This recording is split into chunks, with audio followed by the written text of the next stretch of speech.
Yes, we are live now. Hello friends, this is Himanshi and welcome to Let's Learn. सभी को good evening, नमस्कार, राम राम, सत श्री अकाल, अस्सलाम वालेकुम, whatever you feel connected with.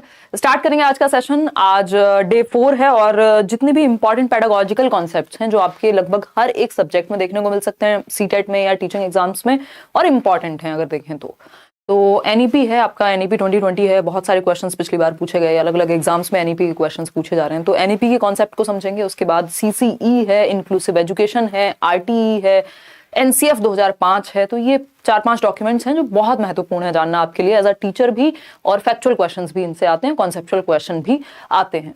तो गुड इवनिंग भाई, आ जाओ, पहले ज्वाइन कर लो। कल आपकी छुट्टी रही और आज हम मिलेंगे। डे 4 है ये महामैराथन का। महामैराथन इसलिए कह रहे हैं क्योंकि ये कई दिन से चल रही है, लगभग क्या सारे ही कॉन्सेप्ट्स हमने इन डिटेल डिस्कस किए हैं। स्टार्ट करेंगे आज जितने भी ये डॉक्यूमेंट्स हैं, क्योंकि ये डॉक्यूमेंट इतने बड़े होते हैं तो जो जो मेन पॉइंट्स हैं उन पे हम चर्चा करेंगे। एक बार ज्वाइन कर लो, शेयर वेयर कर दो आसपास, जितने भी लोग पढ़ाई करने के मूड में रहते हो। लाओ मैडम और निशा जी को हमने साथ में बिठाया ताकि हमें बोरियत महसूस ना हो, दिखते रहें लोग आसपास जो कुछ कुछ बातें कर रहे हों, हंस रहे हों, जिन्हें देख के हंसने का मन करे, जो जोकर से भी ज्यादा विचित्र हों। मतलब समझ पा रहे हैं ना? ये ऐसे देखिएगा। एक बार स्टार्ट करते हैं, आ जाइए एक बार फटाफट से। इससे पहले एक और छोटी सी इन्फॉर्मेशन है। इस संडे यानी परसों 11 दिसंबर आपका एक ऑफलाइन सेशन है जो कि फ्री है, इसमें एंट्री फ्री है। और ऐसी बहुत सारी चीजें हमने टीचिंग एग्जाम्स में की हैं जो बाकी लोगों ने भर भर के फॉलो की हैं, कॉपी कह लीजिए आप। But how does it matter, इसको हम नेगेटिव नहीं मानते, इसको पॉजिटिव मानते हैं कि अगर कोई इंस्पायर होकर कोई अच्छा काम करे तो अच्छी बात है। अभी फ्री ऑफलाइन क्लासेस भी आपको देखने को मिल रहे हैं, लोग कर रहे हैं। मीटअप्स की शुरुआत हमने की, अगर हम कहें तो, जो टीचिंग एग्जाम्स की अगर बात कर रहे हैं, ऐसी बहुत सारी चीजें हमने की हैं। और ये खुशी की भी बात है, इसमें कोई दुख की बात नहीं है। चाहे वो मैराथन सेशंस की शुरुआत रही हो, दुनिया भर की ऐसी चीजें हैं जो हम लोगों ने की हैं और फिर बाद में सभी ने उनको अपनाया है। तो ये अच्छी बात है, हमारी डाइवर्जेंट थिंकिंग लोगों को काम आती है और आप लोगों की थोड़ी बहुत मदद होती है। खैर स्टार्ट करते हैं, समझते हैं क्या कहानी है। ये आपका एड्रेस है near करियरविल tower, near Adarsh Nagar metro station, GTB नगर के बाद मॉडल टाउन, उसके बाद आपका आदर्श नगर ही है if I am not wrong. तो यहाँ आप मिलेंगे परसों 1 बजे से मेरा सेशन आपके साथ होगा। 1 से 4 तक, 5 तक, जितनी भी देर जाएगा। अगर आपके केवीएस से लगे, किसी का कोई भी डाउट है, आपको लगता है कि मन है बैठ करके डिस्कशन करने का आमने सामने, ये फ्री है सेशन, कहीं पे भी 1 रुपया दे मत दीजिएगा, कोई रजिस्ट्रेशन नहीं कराना है और मजे से पढ़ेंगे। ईवीएस के नोट्स जितने लोग मांग रहे हैं मंडे मिल पाएंगे, हमारे typist ji out of station है और बट मंडे मिल जाएंगे आपको। इंग्लिश मीडियम के नोट्स ईवीएस के ऑलरेडी दिए हुए हैं, हालांकि वो थोड़े से इंप्रूव्ड वर्जन में मिल जाएंगे आपको। लेकिन अभी जिनका वेस्ट बंगाल टेट है 11 को, इतने वो इंग्लिश वाले नोट्स पढ़ लीजिएगा। और मैथ्स पेडागोजी भी इन बिटवीन है अभी, तो WB टेट वालों के लिए तो नहीं, बट सीटेट के एग्जाम से पहले वो मिल जाएगी। चलिए फिर कहानी शुरू करें। आप लोग ज्वाइन कर चुके हैं अगर, बहुत बढ़िया। लाइक शेयर सब्सक्राइब आप करते रहिएगा जैसे जैसे आप आए। टेलीग्राम चैनल पर पीडीएफ्स, ये जो नोट्स हैं, जैसे सीडीपी के नोट्स हैं, हिंदी पेडागोजी के नोट्स हैं, इंग्लिश पेडागोजी के नोट्स हैं, टेलीग्राम चैनल का लिंक आपको इधर डिस्क्रिप्शन बॉक्स में और कमेंट सेक्शन में भी दिया है, वहां से डाउनलोड कर लीजिएगा। नोट्स एकदम फ्री नोट्स हैं, इनको पढ़िए। जो आपके ये चाइल्ड डेवलपमेंट वाले नोट्स हैं वो हैं कुछ 47 पेज के आसपास, हिंदी और इंग्लिश के 26 पेज 30 पेज ऐसे ऐसे नोट्स हैं, तो उनको आप पढ़िए। आज हम सबसे पहले नेशनल एजुकेशन पॉलिसी, क्योंकि ये नया डॉक्यूमेंट है तो इसको बार बार रिवाइज करना बहुत जरूरी है, और इसको पढ़ने से पहले एक बार ये ब्लूम चचा को देखना जरूरी है ना। B for Bloom. तो ब्लूम कह रहे हैं कि 3 चीजें इन्होंने महत्वपूर्ण बताई थी जो यहाँ पर भी महत्वपूर्ण ही रहेंगी। कोई बात नहीं, ज्वाइन कर लीजिए आराम से, तभी शुरू करेंगे, ठीक है जी। कोई बात नहीं, लिखने वाली एस्पिरेंट हो जाएगा आपका, घबराओ नहीं, आपने घबराना नहीं है, ठीक है। कोई दिक्कत परेशानी? बहुत बढ़िया, आपकी नई लर्नर हूं, प्रियंका कह रही हैं। चलिए कहानी शुरू करें। अगर हम कहें तो ये ब्लूम टैक्सोनॉमी है, कैप से आपको याद रखना है। और नेशनल एजुकेशन पॉलिसी साफ साफ कह रही है कि जो आप 360 डिग्री असेसमेंट की बात कर रहे हो, 360 डिग्री होलिस्टिक यानी सर्वांगीण आकलन की बात कर रहे हो, उसमें जो आपका आकलन है, जो लर्निंग है, उसमें सीएपी कैप मॉडल फॉलो होना चाहिए। इसका क्या मतलब है? आप बच्चे के संज्ञान, हेड, जिसकी बात पेस्टोलॉजी और महात्मा गांधी भी कर रहे थे, यानी बच्चे के संज्ञान, उसकी थिंकिंग स्किल्स, जो भी उसकी ब्रेन पावर्स हैं, attention, memory, perception, decision making, thinking, reasoning, जितनी भी चीजें जो दिमाग से होती हैं, बच्चों को ऐसे पढ़ाइए कि उसके दिमाग में भी चीजें सेट हों, दिमाग से भी चीजें वो यूज कर पाए, सोच पाए, समझ पाए। उसके हार्ट यानी emotions, affective domain, A for affective domain, cap लगाने वाली, C for cognitive, A for affective यानी उसके इमोशन से। ऐसे उदाहरण दीजिए जो उसके जीवन से जुड़े हुए हों, जो ऐसी एक्टिविटीज कराइए जो उसके दिल पे लगे बात, ठीक, मतलब इमोशनली आप उसको कनेक्ट कर पाए। फिर थर्ड चीज है साइकोमोटर, सीएपी कैप यानी गत्यात्मक, ऐसी एक्टिविटीज जिनमें वो फिजिकली इन्वॉल्व हो। तो इन तीनों ही एस्पेक्ट्स को शामिल करने की बात एनईपी नेशनल एजुकेशन पॉलिसी 2020 करती है, ये बात हम ध्यान रखेंगे। तो गत्यात्मक पक्ष यानी फिजिकल स्किल्स, अफेक्टिव यानी एटीट्यूड या सेल्फ, कॉग्निटिव यानी मेंटल स्किल्स। अगर पूछा जाए बिहेवियर का डूइंग पक्ष किससे संबंधित है तो आपको पता है साइकोमोटर, और अगर हम पूछें फीलिंग पक्ष किससे संबंधित है आपको पता है अफेक्टिव, और कॉग्निटिव जो है वो आपका थिंकिंग पक्ष से जुड़ा हुआ है। तो इन तीनों से तीन इस तरह के क्वेश्चंस भी बनते हैं। बाकी हम इसके रिगार्ड में जो 6 लेवल्स हैं कॉग्निटिव एस्पेक्ट में वो लास्ट क्लास में डिस्कस कर चुके हैं, लेकिन ये एनईपी में भी एक महत्वपूर्ण चीज बन जाता है, तो इसको डिस्कस करना जरूरी है। ठीक है, कोई दिक्कत परेशानी? माही कह रही है मार्च में बैच ली थी पेडागोजी स्पेशल में, डिस्काउंट मिलेगा? बिल्कुल मिलेगा। अगर आप करियर विल पे कोई भी बैच ले रहे हैं और आप करियर विल के पुराने स्टूडेंट रह चुके हैं तो आपको नए बैचेस में डिस्काउंट फॉर श्योर मिलेगा। इससे मुझे याद आया केवीएस का एक बैच आया हुआ है, और जिनको सिर्फ पेडागोजी पढ़नी है, पेडागोजी स्पेशल एक बैच आया हुआ है केवीएस के लिए, सिर्फ पेडागोजी का बैच है, बिल्कुल फ्लैट डिस्काउंट पे 800 है, और वो चलेगा 60 मार्क्स 40 मार्क्स जो भी केवीएस में पेडागोजी पूछी जा रही है वो सारी हम वहां करेंगे। और जो कंप्लीट बैच है जिसमें बाकी के 10 टीचर्स हैं वो ये आपके सामने हैं। तो एडमिशन अभी ओपन है, आप देख करके डेमो लेक्चर्स, और अभी डेमो लेक्चर्स आपको यहाँ यूट्यूब पे भी एक क्लास मिल जाएगी। आप पूरे जहां पर भी आप देखना चाहते हैं आसपास जितने भी टीचर्स हैं सबको देख लीजिए, आपको पता लगेगा जब आप डेमो भी लेंगे, या वैसे भी अगर किसी से आसपास फीडबैक लेंगे, किसी ने पढ़ा होगा कि टीचर्स जो हैं वो बेस्ट टीचर्स हैं जो भी अभी ऑफलाइन ऑनलाइन सब जगह सालों से पढ़ा रहे हैं। तो नेशनल एजुकेशन पॉलिसी की जब हम बात कर रहे हैं, नेशनल एजुकेशन पॉलिसी, डॉक्टर के कस्तूरीरंगन की अध्यक्षता में एक रिपोर्ट आई 31 मई 2019 को। तो इसके जो चेयरपर्सन हैं वो कौन है? डॉक्टर के कस्तूरीरंगन। कमेटी ने इसको बनाया। एमएचआरडी का नाम बदल करके, जो ministry of human resource and development थी, मानव संसाधन विकास मंत्रालय जो था, उसको शिक्षा मंत्रालय रीनेम कर दिया गया, यानी एजुकेशन मिनिस्ट्री इसका नाम हो गया। ठीक, ये बेसिक बातें हैं। पहले शिक्षा मंत्रालय होता था, फिर एमएचआरडी किया था, अब फिर से एजुकेशन मिनिस्ट्री कर दिया है। इसमें एक नया फॉर्मेट जो है वो इंट्रोड्यूस हुआ, 5+3+3+4। पहले क्या होता था? 10+2+3 यानी 10वीं 10 साल, फिर 2 साल आपका 11वीं 12वीं सीनियर सेकेंडरी, और सेकेंडरी 10वीं था, और आपका ग्रेजुएशन जो है वो 3 साल। ये था पैटर्न। अभी क्या क्या है? 5+3+3+4 या 10+2 स्कूल एजुकेशन अगर थी तो अभी उसको 5+3+3+4, 534 एक ट्रिक है इसकी जिससे आपको ये याद रहेगा। बस 534 में करना क्या है? 3 का स्क्वायर कर देना, यानी 3 जो है वो 2 बार है ना। पहले 5 साल शुरुआत के फाउंडेशनल पीरियड है आपका, बिल्कुल जहां पे बुनियाद बनाई जाएगी। फिर आपका 3 साल प्रेपरेटरी, फिर आपका मीडियम, और इसका कुछ तो इन्होंने नाम रखा हुआ है, और फिर उसके बाद आपका 3 साल आपके, और 4 है आपका सेकेंडरी। तो ये है कुछ 5+3+3+4 का मॉडल जो एनईपी ने इंट्रोड्यूस किया है। 534 से याद रखना है, स्क्वायर लगा देना, यानी 2 बार 3 है। यहाँ पे ये मिडल ही बोला है इसको, चलिए ठीक है। तो अगर हम बात करें तो ये है 5 साल की जो एजुकेशन है 3 से 8 वर्ष तक। पहले क्या होता था? छठी बोल रही हूँ, 6 साल से 6 ईयर से फर्स्ट क्लास में बच्चा एडमिशन लेगा, और तब से हम काउंट करते थे। यहां पर क्या है? अभी ये कहा गया है कि जो प्री प्राइमरी वाले बच्चे हैं उनको 3 साल से ही, जो अर्ली चाइल्डहुड केयर एजुकेशन वाले बच्चे हैं उन्हीं को इंक्लूड कर लो सीधा। तो शुरुआत के 5 साल यानी 3 साल से 8 साल की उम्र जो है फाउंडेशनल पीरियड, मूलभूत चरण, यहाँ बेसिक लिटरेसी सिखाई जाएगी, खेलने कूदने में रहेंगे बेसिकली। फिर 3 साल हैं आपके 8 से 11 वर्ष का बच्चा प्रेपरेटरी स्टेज में है, वो बेसिक अब जाकर के वो न्यूमरेसी स्किल सीखेगा, वहां खेलेगा कूदेगा। और 3 साल उसके बाद 11 से 14 वर्ष मिडिल स्टेज हो गई आपकी। फिर आता है जिसमें आप बच्चा जो है वो 6, 7, 8 वगैरह करेगा। फिर 14 से 18 वर्ष सेकेंडरी स्टेज आ जाती है, और इसमें भी 6th ग्रेड से ही बच्चे को हम कोडिंग, वोकेशनल एजुकेशन, दुनिया भर की चीजें कराने की बात कर रहे हैं। तो ये यहाँ पे 4 चरण हैं। 5 साल जिसको फाउंडेशनल पीरियड कह रहे हैं कि बेसिक फाउंडेशनल स्किल्स आ जाएं, उसमें बेसिक खेलना कूदना, थोड़ा डेवलपमेंट उसका हो जाए।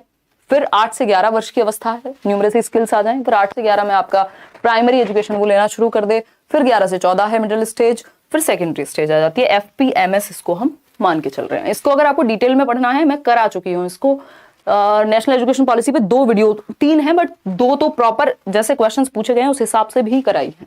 इस बार खूब क्वेश्चंस आए हैं अलग अलग सब्जेक्ट में भी। अगर हम एनईपी की बात करें, पोल दे देंगी मैडम अगर नींद ना आई हो तो प्लीज। तो ये क्वेश्चन है आपके सामने कि जो नेशनल एजुकेशन पॉलिसी है उसने कौन से पैटर्न में बदलाव लाया है, यानी structure of school education as recommended by National Education Policy. तो आपको 534 वाली वो ट्रिक याद रखनी है ताकि आप कंफ्यूज ना हो। 3 का स्क्वायर कर देना है, ठीक। तो इसमें आंसर क्या सही होगा फटाफट से आप कमेंट करके बताएंगे। इतने में ये लिख देती हूँ ताकि आपको बार बार ये चीज याद रहे भाई। 5 + 3 + 3 + 4 FPMS फाउंडेशनल पीरियड 5 साल का, प्रेपरेटरी स्टेज 3 साल की, मिडिल स्टेज 3 साल की और सेकेंडरी स्टेज 4 साल की, ठीक है। ये चारों के नाम FPMS के थ्रू ही याद रखने हैं। ए ऑप्शन एकदम सही है, आप लोग कह रहे हैं इसको अपनी मर्जी से 4 को 2 + 2, ये मैथ्स नहीं चल रहा कि हम अपनी मर्जी से लिख दें, है ना। 5 को 2 + 3 लिख दें, ऐसा नहीं चलेगा। 5 + 3 + 3 + 4 जब तक ये ऑप्शन में है तब तक कोई और ऑप्शन हमें चूज करने की आवश्यकता नहीं है। 96% लोग आंसर सही दे रहे हैं, मतलब इसमें भी लोग हैं जो गड़बड़ कर रहे हैं आंसर में, मतलब इसमें भी 4% लोग हैं जिनको सही उत्तर देने में समस्या हुई। तो A option is the right answer. आगे बढ़ेंगे और समझेंगे। अब आप सो सकती हैं फिर से, देखिएगा। तो ये पुराने जमाने की बात है, एक समय पे क्या होता था, एजुकेशन ऐसे वर्क करती थी। 10 साल + 2 साल, यानी 6 साल की उम्र में पहली क्लास में बच्चा जाता था, मतलब अभी भी यही है बट अब चेंजेस आ जाएंगे नेशनल एजुकेशन पॉलिसी की वजह से। 10 साल की उम्र में, मतलब 10 साल की एजुकेशन है, 6 साल की उम्र में बच्चा कक्षा 1 में जाएगा, और अगर हम बात कर रहे हैं 16 साल तक 10वीं उसकी हो जाएगी। फिर उसके बाद 2 साल थे, 2 साल कौन से हैं ये, 11वीं और 12वीं के, 16 से 18 वर्ष। इसको परिवर्तन, जो न्यू एकेडमिक स्ट्रक्चर है उसमें परिवर्तन आ जाएगा। 10 + 2 से काम अभी नहीं चलेगा। ये था 10 + 2 एग्जिस्टिंग स्कीम जो हमारी चल रही है अभी तक। अब जब ये लागू हो जाएगी पूरी तरीके से तो एकेडमिक स्ट्रक्चर ऐसे बन जाएगा।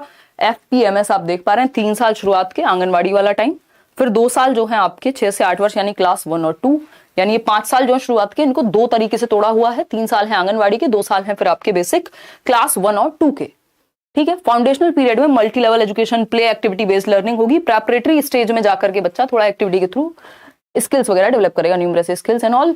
फिर मिडिल स्टेज में तो साइंस, मैथमेटिक्स, आर्ट्स वगैरह पढ़ेगा 6th क्लास में, और सेकेंडरी स्टेज में again critical thinking and all पे बहुत ज्यादा जोर दिया है इन्होंने, और ये एक बार आप देख पाएंगे। चलिए कहानी को आगे बढ़ाते हैं, ठीक। अगर इसको हम ऐसे देखना चाहें कि जो हमने शुरुआत के 5 साल लगाए हैं, उन 5 साल में 3 साल आंगनबाड़ी के हैं या प्ले वे के हैं, फिर 2 साल कक्षा 1 और 2 के हैं, तो इसमें मल्टी लेवल प्ले एक्टिविटी होगी। फिर जो उसके बाद के 3 साल हैं उसमें बच्चा डिस्कवरी मेथड एंड ऑल का इंटरेक्ट करके न्यूमरेसी स्किल्स वगैरह आप सिखाएंगे। फिर आएंगे इस पर मिडिल स्कूल पर एक्सपीरियंशियल लर्निंग पे फोकस किया है, यानी अनुभवात्मक अधिगम पर फोकस किया है, बच्चों को रियल लाइफ एक्सपीरियंस हम दे पाए। सेकेंडरी स्टेज में जो वो मल्टी डिसिप्लिनरी सब्जेक्ट्स हैं, फ्लेक्सिबिलिटी की बात की है, साइंस, कॉमर्स और ह्यूमैनिटीज को अलग अलग बांटने की जगह पूल ऑफ सब्जेक्ट्स होंगे जिनमें से चूज करने का अधिकार बच्चे के पास आ जाएगा। 6th क्लास से ही कोडिंग और वोकेशनल एजुकेशन, इंटर्नशिप वगैरह पे फोकस किया जाएगा। इसमें एक क्वेश्चन बहुत आया कि जो असेसमेंट है, असेसमेंट मतलब आकलन, कि बच्चा सीख कैसे रहा है, इसका पता करने के लिए इन्होंने एक तरह की असेसमेंट पॉलिसी की बात की, वो है 360 डिग्री असेसमेंट, यानी 360 डिग्री असेसमेंट, यानी बच्चे को चहुमुखी रूप से चारों तरफ से असेस करना है, आकलन करना है, यानी बच्चा खुद का भी आकलन करे, सेल्फ असेसमेंट यानी स्वयं आकलन, यानी वो अगर कोई काम आपने उससे कराया और आप उससे पूछे बेटा तुम खुद को कितना नंबर देते हो, वो कहेगा मैं 10 में से 8 दूंगा अगर ईमानदारी से बताऊं, यानी वो खुद का ही आकलन कर पाए। या कोई काम वो करके लाया और उसको बोले एक बार तुम देखो इसको कि तुम्हें क्या लगता है इसमें कहाँ इंप्रूवमेंट की जरूरत है, ये हुआ सेल्फ असेसमेंट कि बच्चा खुद का आकलन खुद कर सके। तो एक पार्ट तो इसमें ये हुआ। दूसरा 360 डिग्री असेसमेंट में क्या है, पीयर असेसमेंट। पीयर मतलब सहपाठी आकलन, यानी जो बच्चे के दोस्त हैं, क्लासमेट्स हैं, वो भी उसका आकलन कर पाए। आप कहें एक दूसरे को अच्छा बेटा अपनी नोटबुक, ए बच्चा अपनी नोटबुक बी बच्चे को दे और बी बच्चा ए बच्चे की नोटबुक चेक करे। अब क्या होगा, एक दूसरे का आकलन करेंगे तो उनकी जो असेस करने की क्षमता है वो भी बेहतर होगी, फीडबैक दे पाएंगे। और तीसरा पार्ट है इसमें टीचर असेसमेंट, यानी शिक्षक आकलन। तो शिक्षक क्या है इसमें, वो आकलन करेंगे कि आप कहां सुधार की आवश्यकता है, क्या फीडबैक दिया जा सकता है। तो 360 डिग्री का मतलब है होलिस्टिक, यानी सर्वांगीण रूप में आकलन। ऐसा नहीं है पेन पेपर टेस्ट लिया और बस नंबर दे दिए बात खत्म, इसमें बच्चे ग्रुप में एक्टिविटी कर रहे हैं, एक दूसरे का आकलन कर रहे हैं, बच्चा स्वयं का आकलन कर रहा है, टीचर भी उसमें इन्वॉल्व है। तो बच्चे और टीचर दोनों का रोल होना चाहिए, तब जाकर के शिक्षा कंप्लीट हो पाएगी, चाहे वो एजुकेशन हो, टीचिंग लर्निंग प्रोसेस हो या आकलन की प्रोसेस हो। ठीक है, कि हम टेस्ट भी अगर कर रहे हैं तो उसमें भी टीचर का भी रोल है, बच्चे का भी रोल है, पीयर असेसमेंट का भी रोल है। हर किसी को एक तरह से ग्रेड की तरह हम काउंट करेंगे। इन्होंने असेसमेंट में रिफॉर्म लाने के लिए एक चीज की, उसका नाम है परख नाम का एक पूरा प्रोसेस डेवलप किया। परख में PARAKH अपने आप में हर किसी का एक मीनिंग है। P for performance, A for assessment, R for review, A for analysis, K for knowledge, for holistic development. तो ये हमें ध्यान रखना है। ये जो परख बॉडी बनाई गई एक तरह से असेसमेंट रिफॉर्म्स में, और इसमें बात हुई कि बच्चों को 21वीं शताब्दी के जो कौशल हैं, 21st सेंचुरी स्किल्स, जैसे क्रिटिकल थिंकिंग है, डिजिटल लिटरेसी है, ये सब जरूरी चीजें हैं आज की डेट में, क्योंकि इंफॉर्मेशन का युग है। आप ऐसा नहीं किसी ने कुछ भी बताया और मान लिया, आपको उसकी समालोचनात्मक चिंतन उसका करना पड़ेगा, डिजिटली लिटरेट होना पड़ेगा, कोऑपरेशन एंड ऑल, ये सारी चीजें 21वीं सदी के कौशलों में आती हैं। अभी पढ़ेंगे कि 21वीं सदी के कौशल होते क्या हैं। ठीक है, अगर हम बात करें परख की, तो आपको पता है इसमें कितने लेटर्स हैं? 6। ठीक, तो इस परख में P फॉर क्या है? परफॉर्मेंस कैसी है बच्चे की, इसका आकलन, परफॉर्मेंस असेसमेंट, फिर रिव्यू करेंगे, उस चीज पर प्रकाश डालेंगे, फिर एनालिसिस करेंगे, उस चीज का आकलन करेंगे, फेल हुए तो क्यों हुए, कहीं प्रॉब्लम है तो क्या है, फिर नॉलेज को टेस्ट करेंगे, किस चीज के लिए? For holistic development, H for holistic development. तो एक बार खुद से आंख बंद करके ये बोल करके देखिए, PARAKH। ठीक, एक बार इसको ऐसे लिख लेते हैं यहां, क्योंकि पेपर में दिमाग में चीजें टिकनी चाहिए। इस बार एग्जाम वैसे भी कॉन्सेप्चुअल है, PA मतलब ज्यादा कॉन्सेप्चुअल है पहले से, परख। ठीक है, तो P for performance, A for क्या होगा बताओ फटाफट से? Assessment, R for review, A for analysis, K for knowledge, for holistic development. ये हुआ परख का फुल फॉर्म, पता होना चाहिए। चाहे आप D++ में बैठने जाएं, KVS में बैठने जाएं, किसी भी एग्जाम को आप देने जा रहे हैं, ये चीजें पढ़ के ही जानी है। पेडागोजिकल ऐसे कॉन्सेप्ट्स हैं, चाहे वो NEP हो, RTE हो, इंक्लूसिव एजुकेशन हो, CCE हो, NCF हो, ये सब पढ़ने हैं। अगेन ये बात मैं आपको शुरुआत में ही बता चुकी हूं कि होलिस्टिक प्रोग्रेस कार्ड की बात की है। होलिस्टिक प्रोग्रेस कार्ड क्या है? यानी बच्चे का जो रिजल्ट बने, जो कार्ड बने, वो रिजल्ट होलिस्टिक प्रोग्रेस कार्ड कहलाएगा। यानी 360 डिग्री असेसमेंट उसमें हुआ है, यानी सर्वांगीण रूप से बढ़ते क्रम में प्रगतिशील एक कार्ड बनेगा, जिसमें CAP कैप यानी कॉग्निटिव, अफेक्टिव और साइकोमोटर डोमेन का ध्यान रखा जाएगा। बच्चे के संज्ञान, उसके इमोशंस, उसके साइकोमोटर एबिलिटीज, यानी वो स्पोर्ट्स में अच्छा है कि नहीं, साइकोमोटर में आ गया, वो इमोशनली किन चीजों में, क्रिएटिविटी से लेकर के और किन चीजों में, कोऑपरेशन, लीडरशिप स्किल किन चीजों में अच्छा है, कॉग्निटिव स्किल्स की बात करें कि इन सब्जेक्ट्स में अच्छा है। तो लगभग हर एक एस्पेक्ट में हम उसको ग्रेड कर रहे हैं या फिर उसके लर्निंग पे फोकस कर रहे हैं। तो संज्ञानात्मक, सांवेगिक और गत्यात्मक पक्ष, cognitive, affective and psychomotor domains को ध्यान में रखे एक होलिस्टिक प्रोग्रेस कार्ड बनेगा। इसमें सारी चीजें इन्वॉल्व होंगी, तब जाकर के हम 360 डिग्री असेसमेंट को अचीव कर पाएंगे। बात सही है या नहीं है? बिल्कुल सही है। आगे बढ़ेंगे नेक्स्ट पॉइंट पर। क्या कहता है ये? 21st century skills. तो मेजर जो 12 स्किल्स हैं जिनको हम काउंट करते हैं CBSE दृष्टि से, और वैसे तो सैकड़ों स्किल्स आपको मिल जाएंगी अगर आप जाएंगे देखने।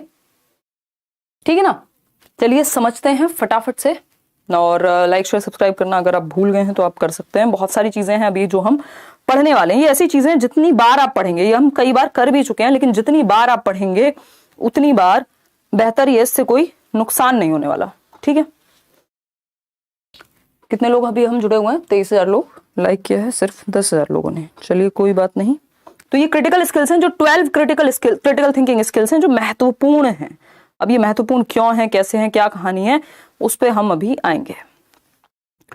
चले, ये 12 स्किल्स हैं, 12 कौशल हैं ये आपके, जो महत्वपूर्ण हैं भयंकर रूप से। ठीक है बात या नहीं है?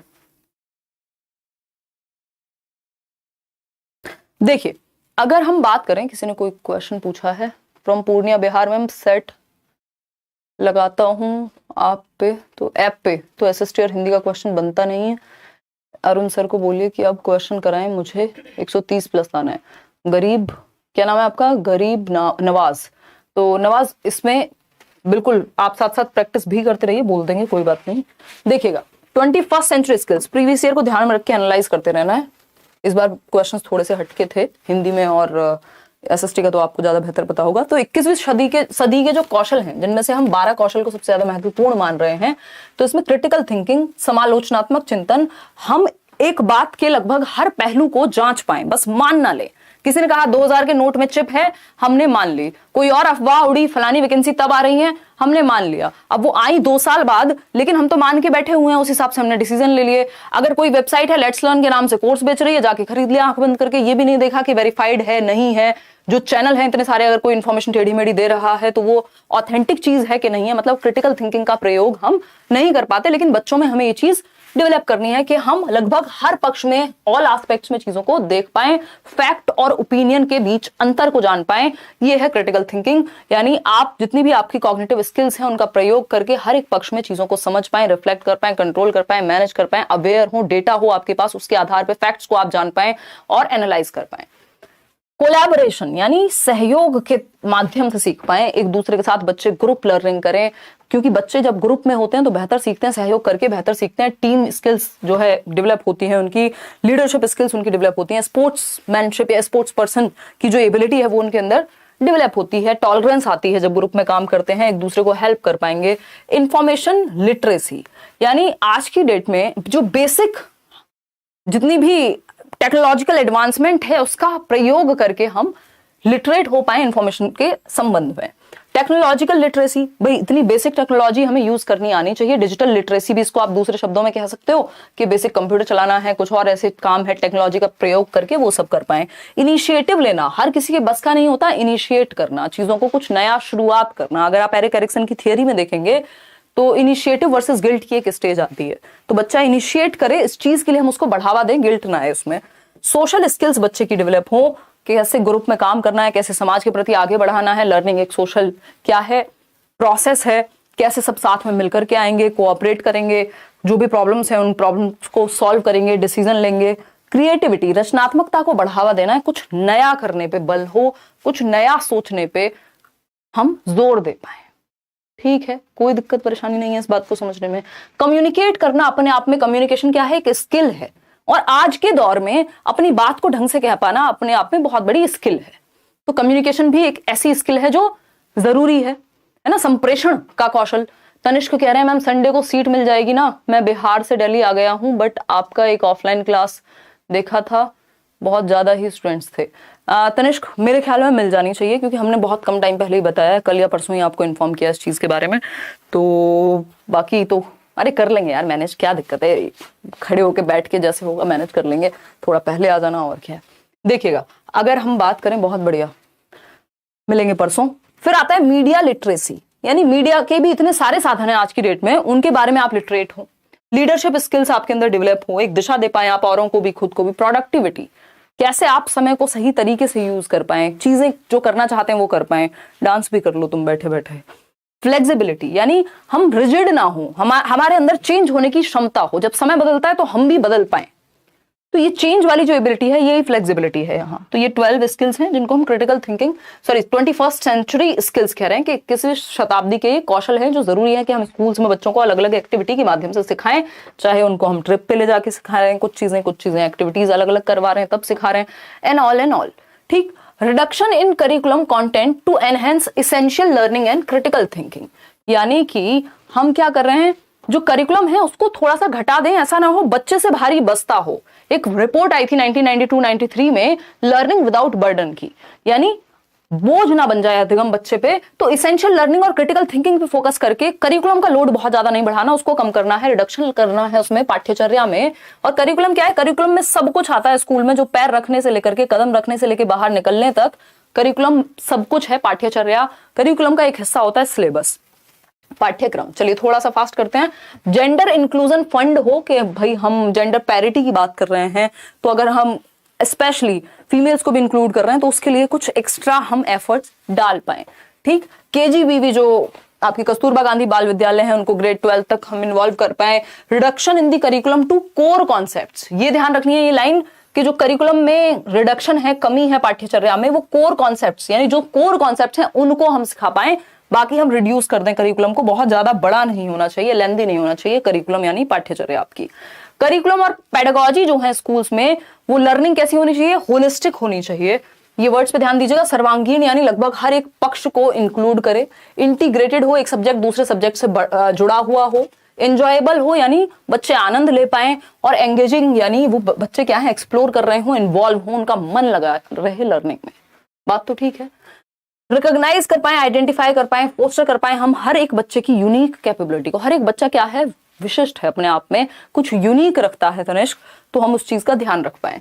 Respect for diversity and respect for the local context, यानी जिस संदर्भ से, जिस लोकल कॉन्टेक्स्ट से बच्चा आ रहा है, जिस परिवेश से बच्चा आ रहा है, उसका भी हम ध्यान रख पाए, उसके सांस्कृतिक पक्ष का भी हम ध्यान रख पाए, सामाजिक और सांस्कृतिक पक्ष का। और डाइवर्सिटी यानी सारे बच्चे एक जैसे नहीं होंगे, क्लास में अलग अलग तरह के बच्चे होंगे, इन चीजों को हम समझ पाए। इक्विटी एंड इंक्लूजन, अभी हम इंक्लूसिव एजुकेशन पढ़ेंगे, 5 नंबर का टॉपिक है।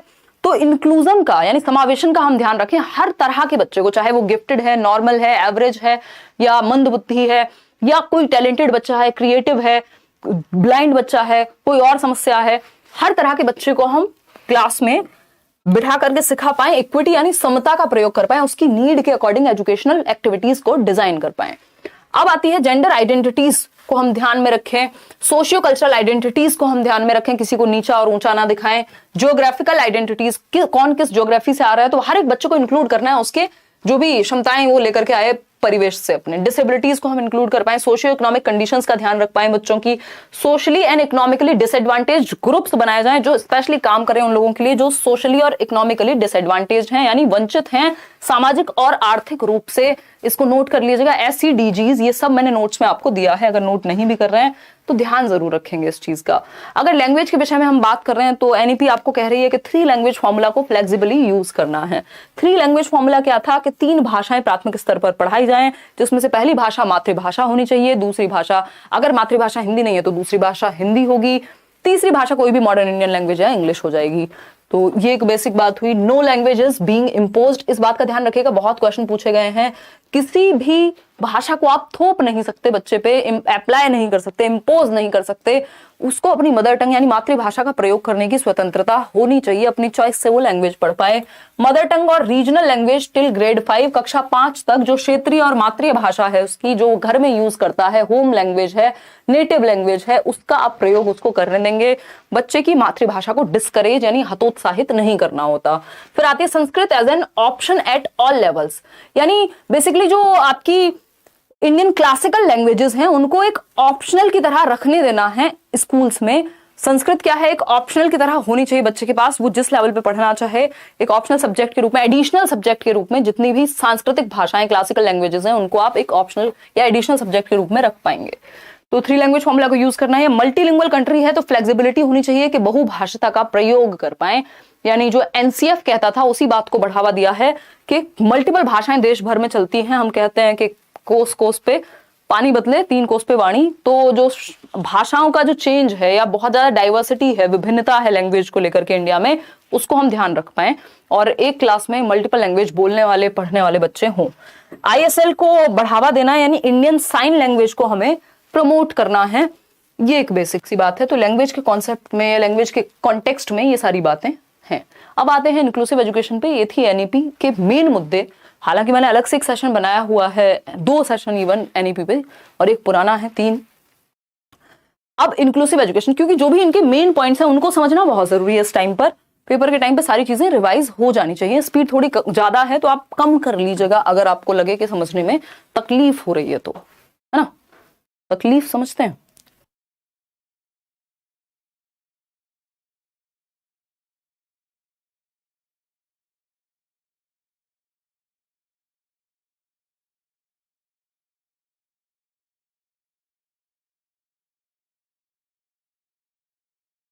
भर भर के शुगर होता है इसमें। मंगाओ मंगाओ। निशा कॉफी ऑर्डर करने के मूड में है। खाना प्लेट लगवा दें तुम्हारी।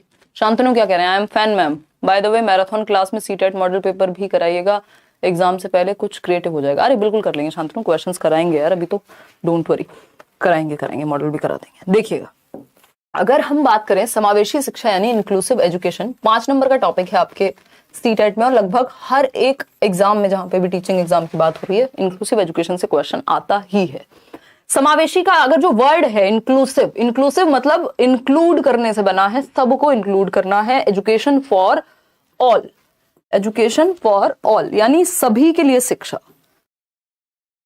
ये बहुत ही पॉजिटिव वर्ड है, पूरे एग्जाम में आप इसको ध्यान में रख सकते हैं। एजुकेशन फॉर ऑल यानी सभी के लिए शिक्षा। भाई जैसे मदर नेचर जो हमारी प्रकृति है, जिसको हम माता के रूप में देख रहे हैं, वो सबको इंक्लूड करके रखे हुए है। यानी हवा चल रही है तो सबके लिए समान है। अगर दो लोग खड़े हैं तो ऐसा नहीं किसी एक को ही हवा लगेगी दूसरे वाले को नहीं लगेगी, है ना। तो हवा चल रही है सबके लिए समान है, धूप निकली है सबके लिए समान है, बारिश होगी सबके लिए होगी, है ना। और मतलब जो भी आसपास की चीजें हैं वो सारी प्रकृति ने सारी चीजें, जो जल है, वायु है, अग्नि है, आकाश है, वॉट एवर, वो सब सबके लिए है। तो उसी तरह से एजुकेशन भी सबके लिए होनी चाहिए। जब मदर नेचर हमारे अंदर, अगर आप एक गरीब व्यक्ति हैं, अगर आप एक बहुत अमीर व्यक्ति हैं, अगर आपके पैर में कुछ दिक्कत है, आप चल नहीं पाते हैं, आपके ब्रेन में कुछ दिक्कत है, या आप बहुत गिफ्टेड व्यक्ति हैं दिमाग से, अगर सारे के सारे तरह के लोग कहीं पे खड़े हुए हैं और बारिश हो रही है तो सब पे होगी। तो मदर नेचर जब हमें एक सिंगल एंटिटी की तरह रखती है या इंक्लूड करके रखती है, तो हम एज ह्यूमंस सेपरेट क्यों कर रहे हैं एक दूसरे को? इस चीज पे, इस प्रिंसिपल पर आधारित है इंक्लूसिव एजुकेशन। इसी बात को इक्विटी कहते हैं। यानी हमारे अंदर जो भी अंतर हैं या जो भी जरूरतें हैं, उन सबकी जरूरतों का ध्यान रखना, उनकी नीड्स को ध्यान में रख के सबको एक साथ लेकर के चलना समता कहलाती है ये, है ना। तो इक्विटी एंड इक्वालिटी के प्रिंसिपल पर, समता और समानता के प्रिंसिपल पर ये आधारित है। समता क्या है? समता है नीड के अकॉर्डिंग। अगर किसी की हाइट है 4 फीट और किसी की हाइट है 6 फीट, तो इक्वालिटी, अगर आप कोई गेम देखने गए हैं, कहीं पे खड़े हुए हैं, कुछ देखना है आपको, तो दोनों को अगर एक साथ एक जैसा स्टूल दे देंगे आप बराबर हाइट का, मैंने फोटो भी दिखाई है पहले आपको, तो ये इक्वालिटी हो जाएगी। बट क्या हमेशा इक्वालिटी से काम चलता है? नहीं। कई बार आपको उस व्यक्ति को जो ऑलरेडी नीचे है या कोई और समस्या का सामना कर रहा है, उसको ऊपर लाना होता है, तब जाके इक्वालिटी की बात होगी। तो इक्विटी क्या है? नीड के अकॉर्डिंग। अगर आपको लग रहा है किसी की हाइट कम है, तो उसको थोड़ा आप हाइट वाला एक सीढ़ी देंगे जो ज्यादा हाइट रखती होगी 6 फीट वाले व्यक्ति से। इसी के आधार पर रिजर्वेशन, अगर हम देख रहे हैं आरपीडब्ल्यूडी एक्ट में और भी बहुत सारी चीजों में दिए जाते हैं कि हम जॉब्स में रिजर्वेशन दे रहे हैं, सीटेट में भी हम एक्स्ट्रा टाइम दे रहे हैं जो लोग ब्लाइंड हैं या किसी को कोई भी एक डिसेबिलिटी है तो उन लोगों के लिए। क्यों? क्योंकि इक्विटी का ध्यान रख रहे हैं। तो समता यानी एज पर नीड, समता को ध्यान में रखते हुए क्वालिटी और इक्विटी के प्रिंसिपल पर आपकी इंक्लूसिव एजुकेशन आधारित है। ठीक है, कोई दिक्कत परेशानी अगर है तो बताइए। कोई दिक्कत नहीं है उससे विकास? ठीक। फिरदौस क्या कह रहे हैं? संडे को तो आप बिजी रहेंगे ऑफलाइन क्लास में, तो निशा मैडम को छुट्टी दे दीजिए हमारे। हाँ फिरदौस, कुछ काम वाम कर लो यार, क्यों फालतू ब्लॉक होने के काम करते हो। देखो एक बार, निशा मैडम भी बिजी रहेंगी, इनको वहीं बुला लेंगे। ठीक। इक्विटी यानी समता और इक्वालिटी के प्रिंसिपल पे आधारित है इंक्लूसिव एजुकेशन। इंक्लूसिव एजुकेशन कहती है कि समावेशी शिक्षा के अंतर्गत बच्चों की जरूरतों के आधार पर शिक्षा, यानी एक बच्चा, हर तरह का बच्चा इंक्लूडेड है। एजुकेशन फॉर ऑल है। कहा जाता है कि पृथकीकरण या अलगाव प्रकृति के नियमों के विरुद्ध है, यानी segregation is against the law of nature. यानी अलग थलग नहीं करना है बच्चे को कि अच्छा तुम्हें दिखाई नहीं देता है, तुम उन बच्चों के साथ बैठो। 5 बच्चे जिनको दिखाई देने में समस्या है उनको अलग रखेंगे, 5 बच्चे जिनको चलने में समस्या है उनको अलग रखेंगे, ब्लाइंड स्कूल अलग है, कोई और तरह का स्कूल अलग है। ये नहीं करना। एक रेगुलर स्कूल सिस्टम में, यानी एक सामान्य स्कूल के अंदर बैठ करके हर तरह का बच्चा पढ़ सके, यही है इंक्लूसिव एजुकेशन। तो रेगुलर स्कूल सिस्टम में चाहे बच्चा ब्लाइंड है, उसको ऑर्थोपेडिक डिसेबिलिटी है, चलने फिरने में, सुनने में कोई भी तरह की समस्या, या वो गिफ्टेड है, टैलेंटेड है, क्रिएटिव है, कुछ भी है बच्चा, हर तरह के बच्चे। देखो 2 प्रकार के बच्चे होते हैं। रेगुलर स्कूल सिस्टम में हम हर एक बच्चे को एजुकेशन दे पाए, ये कहेगी इंक्लूसिव एजुकेशन, क्योंकि आपको सेग्रीगेट नहीं करना। ये वर्ड ही अपने आप में बहुत नेगेटिव है। जैसा कि हमने कहा कि जब हमारी मदर नेचर जो प्रकृति है वो हमें सेग्रीगेट नहीं करती, वो हमें भेदभाव नहीं करती, तो हम कौन हुए? ठीक। तो सेग्रीगेशन की जगह इंक्लूजन वर्ड का प्रयोग करना है, समावेशन का प्रयोग करना है। इंक्लूजन क्या है? एक बेहद पॉजिटिव वर्ड है, पूरे पेपर में ध्यान रखेंगे इस बात को। तो रेगुलर स्कूल सिस्टम में हर बच्चे को हम शिक्षा दे पाए। एक और बात, सिस्टम जो है वो बच्चे के लिए बना है, बच्चा सिस्टम के लिए थोड़ी बना है कि आपने बच्चा पैदा किया क्योंकि सिस्टम को देना था। ऐसा थोड़ी होता है भाई, सिस्टम बच्चे के लिए बनाया गया है ना। तो आप सिस्टम में चेंज लाते हैं। कहां चेंज लाएंगे? सिस्टम में चेंज लाएंगे, स्कूल में चेंज लाएंगे, बिल्डिंग में चेंज लाएंगे बच्चे के लिए, ना कि बच्चे में चेंज लाएंगे कि बेटा तुम चल नहीं पाते, जाओ टांगों का इलाज कराओ, कुछ और कराओ, नई टांगे लगवा लो, कल से दौड़ के आना, नहीं तो मत आना। ऐसा थोड़ी होता है। तो बच्चे के अनुसार सिस्टम बना है या सिस्टम के अनुसार बच्चा बनेगा? तो चेंज करना है किसमें? सिस्टम में। सिस्टम क्या है? बिल्डिंग से लेके, करिकुलम से लेके, टीचर्स से लेके, पूरे आसपास की दुनिया जितनी भी है उसको बच्चे के अनुरूप बनाना है, उसकी नीड्स का ध्यान रखते हुए इंडिविजुअल डिफरेंसेस का ध्यान रखते हुए सिस्टम क्रिएट करना है कि भाई सीढ़ियों से अगर नहीं चल पा रहे हो तो क्या करें, रैंप बनवा दें स्कूल्स में, है ना, या फिर जो बच्चे चलने फिरने में दिक्कत है उनकी क्लास हम ग्राउंड फ्लोर पे लगवाएंगे, सिर्फ उनकी ही नहीं, मतलब क्लासेस की कोशिश करेंगे फिर ग्राउंड फ्लोर पे ही हो। तो ये क्या हुआ, ये इंक्लूसिविटी हुई कि हम सेग्रीगेट नहीं कर रहे। तो सिस्टम में चेंज, बिल्डिंग में चेंज, करिकुलम में चेंज, टीचर की अप्रोच में चेंज, सेंसिटिविटी में चेंज, कि टीचर उनको डिफरेंट डिफरेंट नामों से बुला रहे हैं, ये सब नहीं होना चाहिए कि आप ठप्पा लगा के लेबल कर रहे हैं बच्चों को, अरे वो अंधे बच्चों को बुलाओ, ये क्या हुआ, ये बेवकूफी हो गई, ये इंक्लूसिव एजुकेशन बिल्कुल भी नहीं है, आप बच्चों को प्रताड़ित कर रहे हैं ऐसे। तो सिस्टम में चेंज लाना है, बच्चे में नहीं, ये बात ध्यान रखेंगे। इंक्लूसिव एजुकेशन सिस्टम यानी स्कूल यानी ऑर्गेनाइजेशन में चेंज की बात करेगा, बच्चे में बदलाव की नहीं। बच्चा सिस्टम के लिए नहीं है, सिस्टम बच्चे के लिए बना है। पूरा जो भी तामझाम क्रिएट किया गया है वो किसके लिए किया गया है, बच्चे के लिए। ये सिस्टम के लिए बच्चे बनाए गए नहीं, ठीक। अगर हम बात करें बच्चों की तो एक होता है नॉर्मल बच्चा और एक है आपका स्पेशल बच्चा, ठीक। दो प्रकार के बच्चे हैं। अगर हम बात कर रहे हैं नॉर्मल में, आप एवरेज बच्चे को रख दीजिए, यानी जो औसत, जिसका आईक्यू 90 से 110 है या कोई खास समस्या सच नहीं है, औसत बच्चा। स्पेसिफिक कह लीजिए आप इसको, विशिष्ट या स्पेशल कह लीजिए, इसमें जो स्पेशल नीड वाला बच्चा है, चाहे वो चलने फिरने में समस्या हो, चाहे वो गिफ्टेड हो, हर तरह का बच्चा जो एवरेज नहीं है वो स्पेशल ही है कहीं ना कहीं। तो हम कहेंगे कि जो इंक्लूसिव एजुकेशन है वो नॉर्मल प्लस स्पेशल चाइल्ड सबको अपने अंदर समाहित करके रखती है, यानी जो समावेशी शिक्षा है वो इंक्लूजन की यानी समावेशन की बात करेगी, एजुकेशन फॉर ऑल। इन बातों को हल्के में मत लीजिएगा, नहीं तो पेपर में आपकी आंखों के सामने से क्वेश्चंस जाएंगे और आप तैरते रह जाएंगे कि हाय ये तो कुछ कुछ तो सुना था क्लास में, पता नहीं क्या चल रहा है ना। केवीएस पीआरटी के लेवल पे ईवीएस करवा दीजिए, आपसे ही करनी है। साक्षी बहुत ही बेहतरीन पढ़ाते हैं आपके विवेक सर, पूरा इतने सालों से एसएससी लेके सबको पढ़ा रहे हैं, तो और अच्छे से वो करा पाएंगे उसमें। और मेरी अगर आप बात करोगे, मैं जिस भी तरह से कंट्रीब्यूट कर पाऊंगी आपको यहाँ करूंगी और पेडागोजी में करूंगी, ठीक। नोट्स पर भी आपको मिल जाएंगे। चलिए कोई नहीं, ये सब देखते रहेंगे, अभी पढ़ने पे ध्यान दे लेते हैं। ये सारी बातें करने के लिए हमारे पास बहुत बहुत टाइम है, अभी केवीएस के लिए भी टाइम है।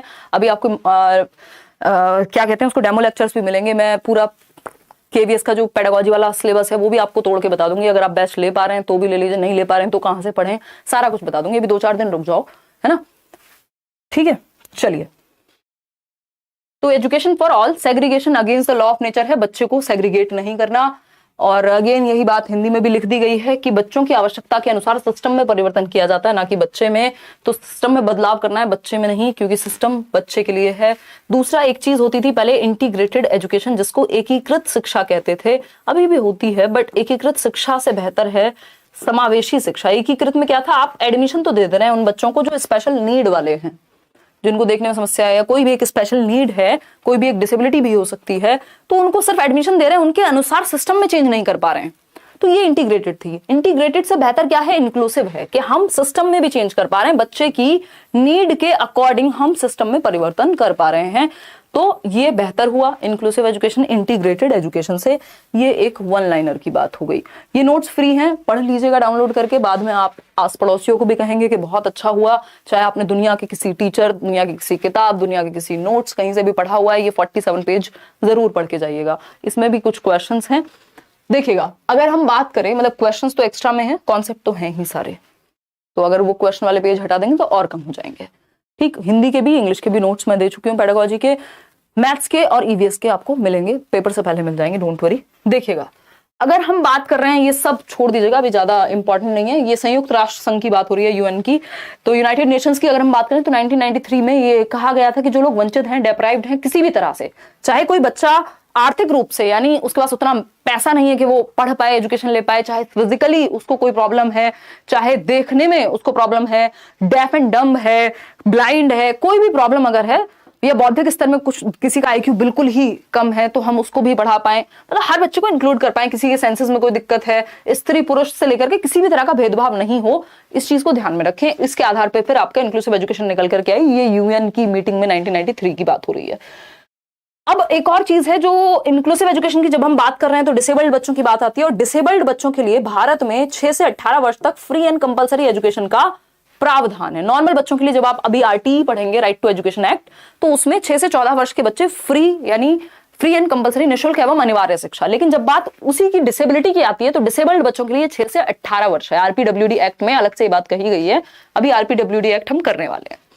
तो और ये 86वें संविधान संशोधन के तहत हुआ। अब कुछ डिसेबिलिटी के प्रकार हैं जिनसे क्वेश्चन डायरेक्ट आता है, उसको फटाफट से समझ लेते हैं। अपनी एनर्जी बना करके रखनी है। एग्जाम डेट कब तक आ सकती है, any idea, so that we can plan की सारा रिवीजन हो जाए एक बार। Thanks in advance. दिव्यांजलि, वो मैं भी कराऊंगी आपको उस समय पे भी, अलग अलग सब्जेक्ट की मैराथन तभी रखेंगे जस्ट पहले ही, और क्वेश्चंस तो करते ही रहेंगे तब तक। तो मुझे लगता है कि एग्जाम डेट अगर 16 के बाद पेपर होना है तो और 2-4-6 दिन में पता लग जाना चाहिए। इतने आप पढ़ाई अपनी करते रहिए।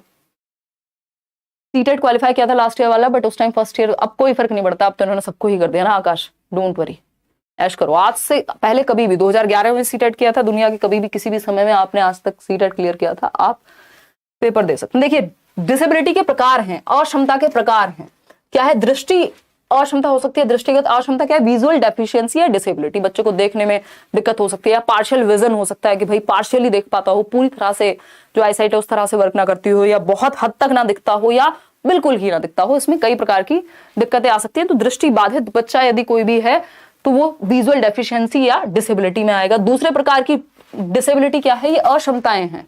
ठीक, डिसेबिलिटी के टाइप्स हैं। ऑडिटरी डिसेबिलिटी हो सकती है, बच्चे को पूरी तरह से सुनाई ना देता हो, या फिर कुछ हद तक उसका जो ऑडिटरी क्षमताएं हैं वो वर्क करती हो, पूरी तरह से ना सुनता हो, 70% सुन पाता हो, है ना।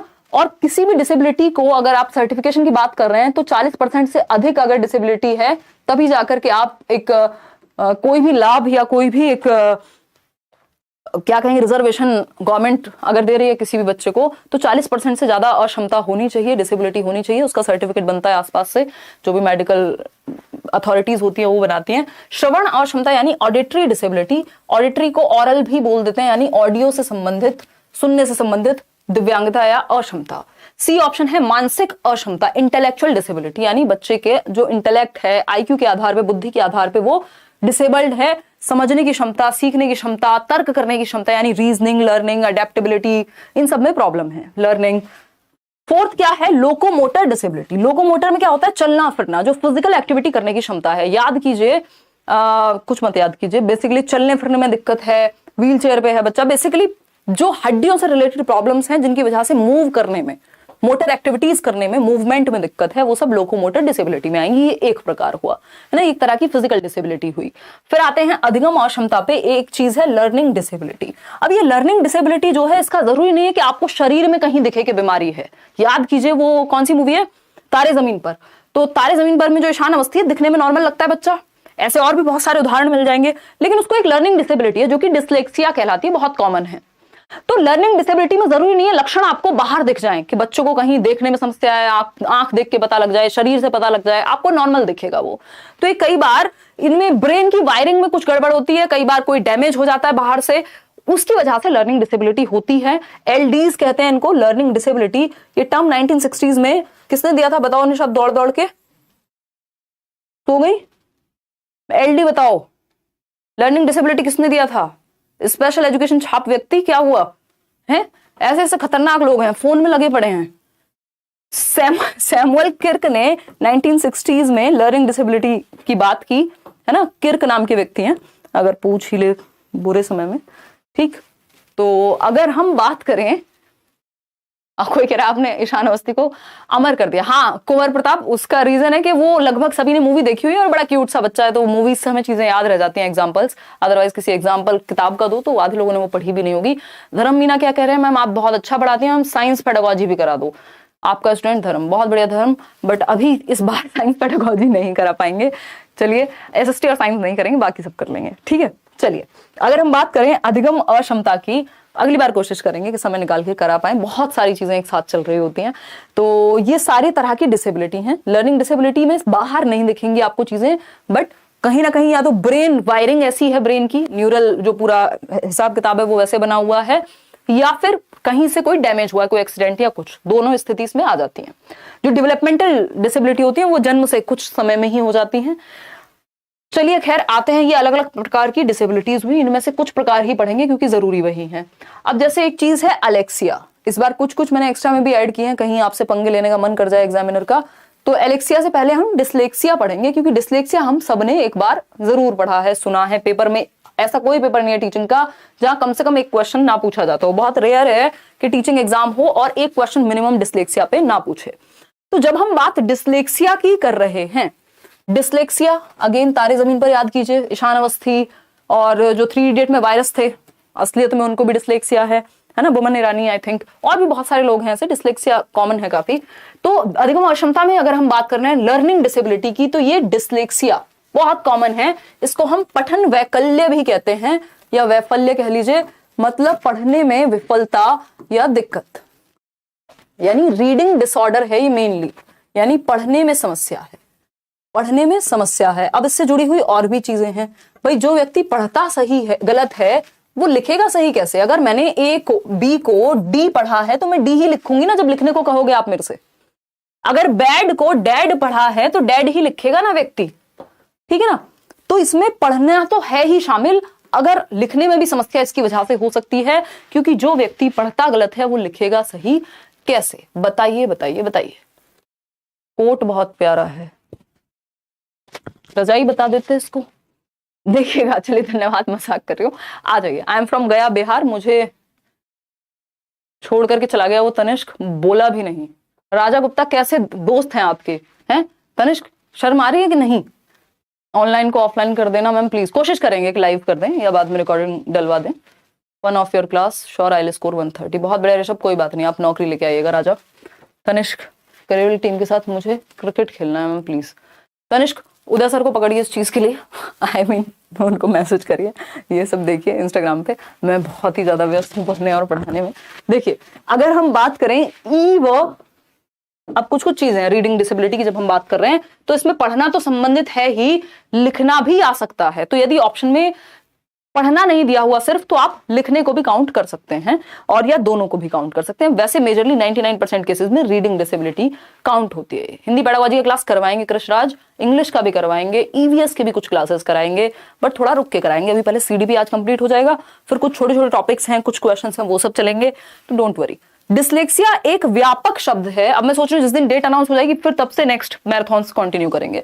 डिसलेक्सिया क्या है? एक व्यापक शब्द है, यानी ब्रॉड टर्म है, जिसका संबंध पठन विकास से है और लेखन से भी हो जाता है। पढ़ने में कठिनाई होती है, ऐसे बच्चे को ई व क में विभेद करने में दिक्कत होती है, यानी वॉल साउंड्स वगैरह में भी दिक्कत होती है। जैसे 100 को वॉज पढ़ेगा बच्चा, न्यूक्लियर को अनक्लियर पढ़ सकता है, 6 को 9 पढ़ सकता है, बी को डी पढ़ सकता है, डॉग को गॉड पढ़ सकता है, गॉड को डॉग पढ़ सकता है, यानी रिवर्स हो जाते हैं उसके दिमाग में लेटर्स। आपको ए ऐसे दिख रहा है, उसको हो सकता है ए ऐसे दिखे।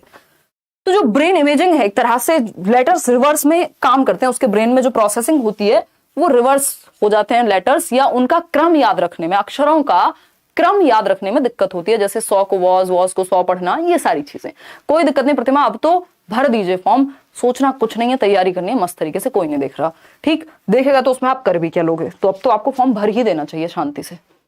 रिजल्ट नहीं आया था फर्स्ट ईयर का, डजंट मैटर, छोड़ो, कौन देख रहा है अब। जब पढ़ने में कठिनाई होती है तो लिखने में भी त्रुटि हो सकती है। तो चांसेस है कि सिर्फ पढ़ने में नहीं, लिखने में भी समस्या आएगी डिसलेक्सिया में, ठीक। तो जब भी बात आएगी रिवर्सल ऑफ लेटर्स या पढ़ने में दिक्कत, पढ़ने के अराउंड एंग्जाइटी, वो याद कीजिए जब वो बच्चा था ईशान अवस्थी, उसको खड़ा किया जाता है पढ़ने के लिए, उसको इतना एंग्शियस फील होता था, अजीब सी सिचुएशन आ जाती थी, हाथों में पसीने, दिमाग में पसीने, पूरी बॉडी की बैंड बज जाती थी। तो इन बच्चों की अगर आप नोटबुक देखेंगे तो ये रिवर्स में लिखा हुआ होगा, टेढ़ा मेढ़ा लिखा हुआ होगा, पढ़ने में भी आपको दिक्कत होगी, आप पढ़ भी नहीं पाएंगे क्या लिखा है, और ना ये पढ़ पाएंगे अगर इनसे पढ़ने को कहा जाए। तो डिसलेक्सिया, रिवर्सल ऑफ लेटर्स और पढ़ने में कठिनाई है। इसके अलावा हम एलेक्सिया की बात कर रहे थे, तो जो एलेक्सिया है, जैसे डिसलेक्सिया क्या है, डिसलेक्सिया के कई प्रकार हैं, लेकिन जनरली हम यही समझते हैं कि डिसलेक्सिया मतलब पढ़ने से संबंधित एक समस्या है। डिसलेक्सिया को यहाँ पे हम डेवलपमेंटल डिसलेक्सिया देख रहे हैं कि बचपन से ही भाई किसी का ब्रेन न्यूरल कनेक्शन वैसा ही है, तो इसको हम क्या तो ठीक ही कर लेंगे, बस थोड़ा बहुत कंट्रोल कर पाते हैं, और बच्चे को डिफरेंट तरीके से पढ़ाएंगे, पढ़ने को कम कहेंगे, बाकी एक्टिविटीज के थ्रू सिखाएंगे। एलेक्सिया एक चीज है जो मान लीजिए बाद में ब्रेन डैमेज हो गया, किसी भी वजह से डैमेज, या कोई एक्सीडेंट या ट्रॉमा, कोई ट्रॉमा है, कोई एक्सीडेंट है, उसकी वजह से एलेक्सिया होगा। जो डिसलेक्सिया है वो हो सकता है कि डेवलपमेंट के समय ही हो गया हो, उसके भी कई प्रकार हैं, बट एलेक्सिया का जो संबंध है वो डैमेज से ज्यादा है, नॉर्मल से कहीं दूर। सीतामणि से आदर प्रणाम। मेरे हिंदी में 15 तक ही आ रहे हैं, आपके नोट्स भी पढ़ लिया हूं बट सुधार नहीं हो रहा है। हिंदी का प्रैक्टिस करवा दीजिए प्लीज मैम। तो आप करा देंगे जहीर खान प्रैक्टिस पक्का पक्का। बात रही आपकी कि 15 तक आ रहे हैं, तो 15 अगर पेडागोजी में आ जा रहे हैं तो बहुत बढ़िया, लेकिन अगर पैसेज में नंबर कट रहे हैं तो उस पर भी फोकस करो। डिस्ग्राफिया रिटर्न रिलेटेड डिस्कैलकुलेट, हाँ ठीक है शांतनु, इस पे आएंगे, अभी चर्चा कर रहे हैं एक एक करके। तो अगर हम बात कर रहे हैं एलेक्सिया की, तो एलेक्सिया क्या है? डैमेज ब्रेन में, कोई एक्सीडेंट हुआ, कोई डैमेज हुआ, कोई ट्रॉमा लगा, मस्तिष्क में क्षति के कारण पढ़ने में अगर अक्षमता है तो उसको हम एलेक्सिया कह रहे हैं। इसे शब्द अंधता या पाठ अंधता या विजुअल अफेजिया भी कहा जाता है। इसको एक्वायर्ड डिस्लेक्सिया कहते हैं दूसरी भाषा में, कि एक्वायर्ड डिस्लेक्सिया है क्योंकि ट्रॉमा या डैमेज की वजह से हुआ है, वो ऑटोमेटिक होता है जो दूसरे वाला है।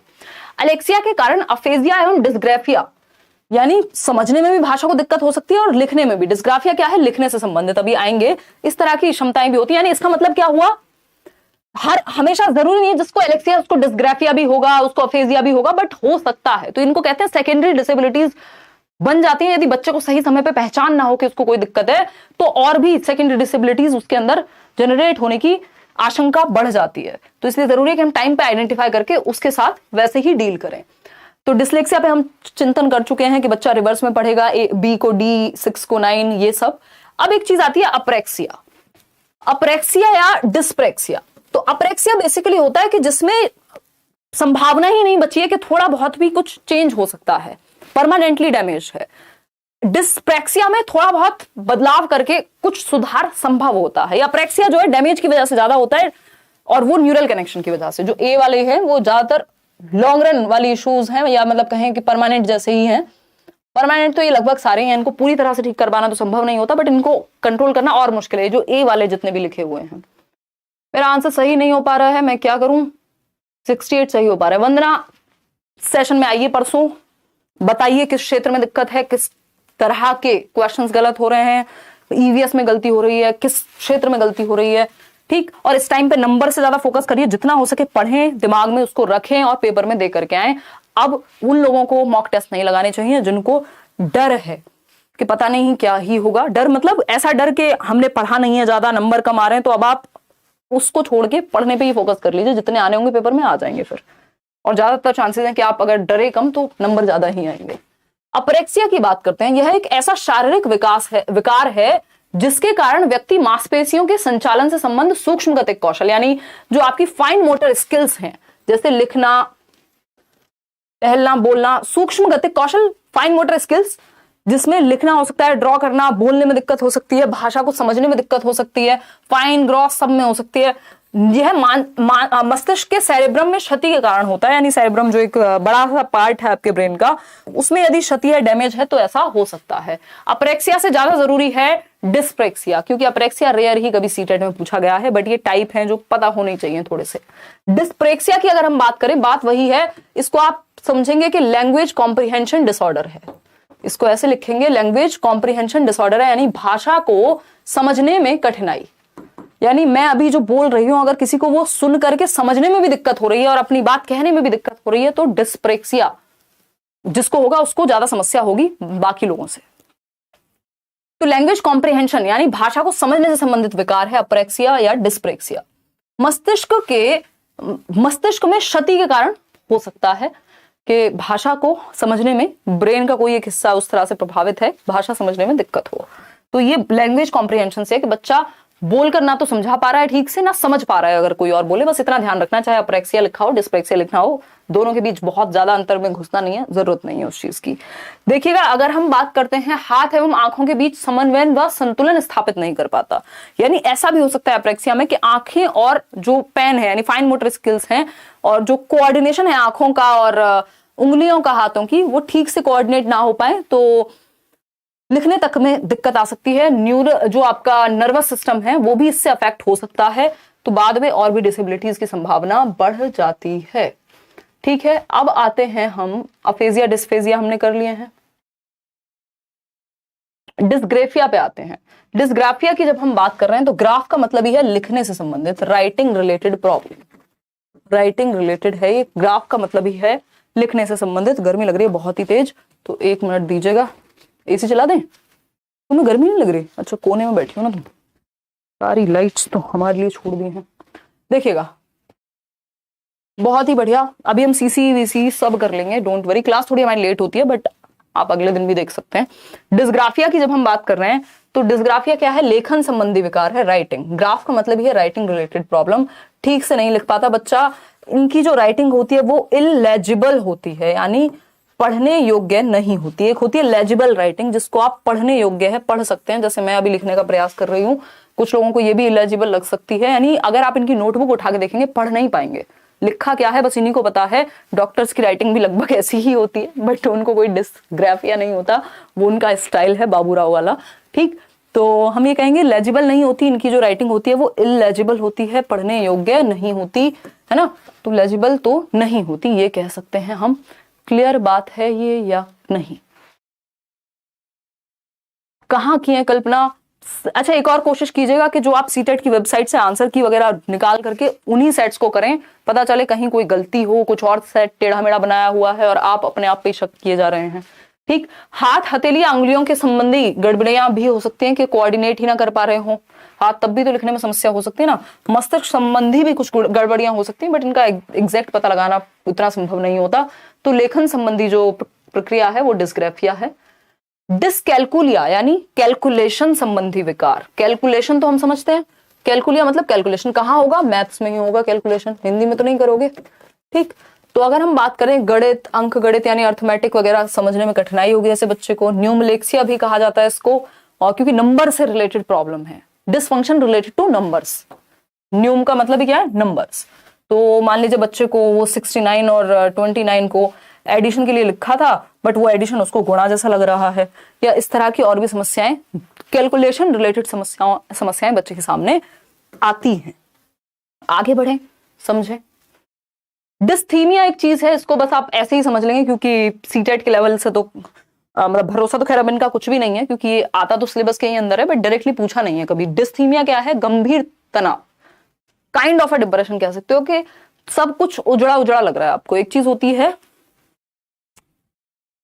यूटोपिया यानी सब अच्छा लगता है, और एक चीज है डिस्टोपिया, उसी की एक फॉर्म डिस्थीमिया कह सकते हैं, उसी का भाई बहन।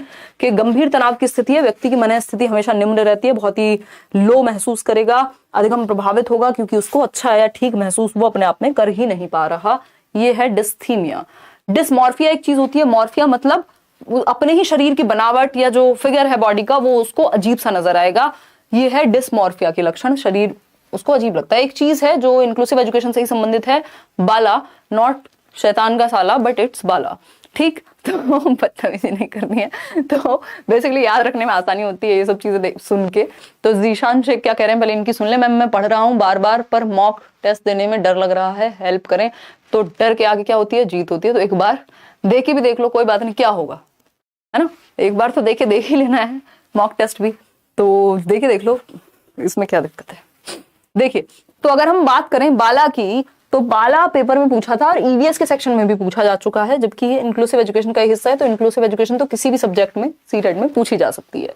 BALA, B for building, A for age, L for learning, A for add.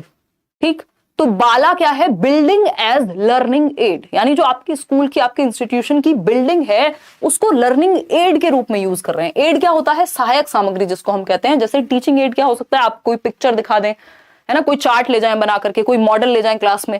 आपने अपने टीचिंग ट्रेनिंग के दौरान अगर बस पेपर देके करने वाली टीचिंग ट्रेनिंग नहीं की है, थोड़ा रेगुलर वाली की है, तो उसमें लेकर के जाना ही पड़ता है, BTC, B.Ed, DLED, व्हाटएवर। तो ये क्या हुआ? नहीं तो इसके बारे में लिखा होगा फिर टीचिंग लर्निंग एड्स क्या होते हैं। तो एक तरह का लर्निंग एड है। और कैसा लर्निंग एड है? बिल्डिंग को ही लर्निंग एड बना दिया, यानी सहायक सामग्री किसको बना दिया? स्कूल की ही बिल्डिंग को। कैसे? आप देखते हैं आजकल जो फर्श है, यानी जो स्कूल का आपका जो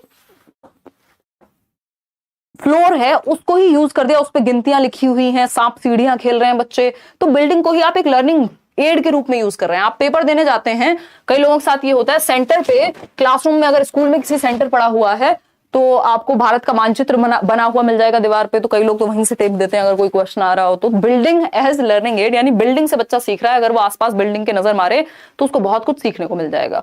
ठीक है, तो बिल्डिंग को लर्निंग एड की तरह जब यूज किया जाए तो उसको हम बाला कहते हैं। ठीक, आप इस तरह से भी इसमें देख सकते हो, कुछ पिक्चर्स को मैंने ऐड किया है। कि जैसे आप देख रहे हैं इस दीवार पे इधर अलग अलग शेप्स बनी हुई है, तो बच्चों को पता लगेगा अच्छा ट्रायंगल कौन सा होता है, अच्छा पैरेललोग्राम कौन सा होता है, रेक्टेंगल कौन सा होता है। तो ये बिल्डिंग उसकी नजर भी जाएगी तो दिमाग में सेट हो जाएगा। जैसे आप आसपास अगर एक मैप भी लगा लें इंडिया का तो आपके दिमाग में सेट हो जाएंगी चीजें, ठीक है ना। तो अगर हम कहें तो नाउन लिखा हुआ है पीछे, वर्ब, प्रोनाउन, एक पेड़ है उस पर ऐसा कुछ कुछ लिखा हुआ है ना। ये वाले मास्टर जी यहाँ सो रहे हैं बट दैट्स ओके। अभी हम कोशिश करते हैं इस पे आ जाएं वापस से। तो ये क्या हुआ, ये बिल्डिंग को लर्निंग एड के रूप में यूज कर रहे हैं हम। एक और उदाहरण हो सकता है कि जो स्कूल की सीढ़ियां हैं वहां पे पहाड़े लिखे हुए हैं, तो बच्चा जाते आते उसका ध्यान जाएगा ही। और जब हम जितनी बार चीजें देखते हैं हमारी बिल्डिंग ही हमें लर्निंग में अगर सहायता करे तो बिल्डिंग बन जाएगी बाला, यानी बिल्डिंग एज लर्निंग एड। ठीक है, इतनी बात क्लियर है। जिराफ बना हुआ है, कहीं पे कुछ बना हुआ है। अब देखो जिराफ के साथ अगर बच्चों को अपनी हाइट मेजर करनी है तो आपने क्या कर दिया, इस तरह का एक स्केल बनवा दिया और हंसी हंसी में मजाक मजाक में बच्चा सीख जाएगा। यहाँ खड़े होकर वो अपनी हाइट को मेजर कर सकता है, तो सीख भी रहा है वो कहीं ना कहीं। तो बिल्डिंग क्या बन गई, लर्निंग के लिए एक एड बन गई, सहायक बन गई सीखने में बिल्डिंग। ठीक है बात, कोई दिक्कत परेशानी इस बात को समझने में हो तो आप बता सकते हैं, नहीं हो तो भी आप बता सकते हैं। कोई भी दर्द समस्या बाकी है, जैसे स्कूल की दीवारों पर आपने देखा होगा सौर मंडल मान लीजिए बनवा दिया, तो आपको पता है कि यार सोलर सिस्टम ऐसा होता है, ये नेपच्यून है, ये अर्थ है, ये बुध है, ये फलाना है, सूरज के कौन कितने पास है। तो बच्चा ये बिल्डिंग पे देख करके समझ पा रहा है, बिल्डिंग को ही लर्निंग एड के रूप में यूज किया जा रहा है। ये बीच में क्लास का बटन है ऑन एंड ऑफ करने वाला। ठीक, अब एक आरपीडब्ल्यूडी एक्ट है जिसके बारे में थोड़ा सा आपको जान लेना है। इंग्लिश में भी इसको लिखा हुआ है, इंग्लिश वाले चक्कर खा के ना गिरे। अगर हम बात करें आरपीडब्ल्यूडी एक्ट की तो right of persons with disability act 2016 जो जून 2017 से जाकर के लागू हुआ था। कोई भी एक्ट आता बाद में, जैसे एनईपी का भी अगर हम ड्राफ्ट की बात कर रहे हैं तो ड्राफ्ट कब आया, 2019 में। लागू तो भगवान जाने कब होगी, और नाम क्या है, 2020 है। ठीक है जी, कोई दिक्कत परेशानी? ठीक, कोई कह रहा है मैं स्कूल की दीवार पे आपका पिक बनवाऊंगा, आपको देखकर बच्चे सिखाएंगे। बहुत बढ़िया मनीषा, आपको हम क्या कह रहे हैं, फनी आज बाला समझ आया। हाँ, बस बाला नहीं भूलना है अब आपको। चलिए आगे बढ़ते हैं। तो ये डिसेबिलिटी एक्ट है, एक मिनट रुकिएगा।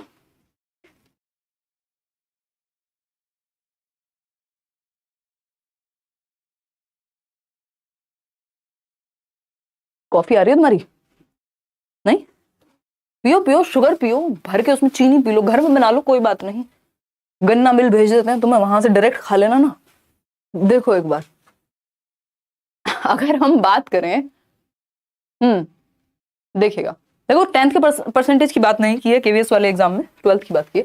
तो आरपीडब्ल्यूडी एक्ट आया पर्सन्स विद डिसेबिलिटीज, यानी वो व्यक्ति जिनको कोई भी दिव्यांगता या अक्षमता है, डिसेबिलिटी है, उनके राइट्स को ध्यान में रखते हुए। इससे पहले पर्सन विद डिसेबिलिटी एक्ट आया था 1995 में, जिसको रिवाइज किया गया 2016 में, और 2017 जून से ये लागू हुआ। इसमें 21 डिसेबिलिटीज हैं, ये हिंदी में नाम लिखे हुए हैं और एक बार मैं आपको पिक्चर्स के थ्रू भी समझा दूंगी। तो पार्किंसंस डिजीज है, ड्वार्फिज्म, बोनापन है, और भी चीजें हैं, उनको एक एक करके समझेंगे। अभी पहले थोड़ा सा इसके बारे में जान लेते हैं।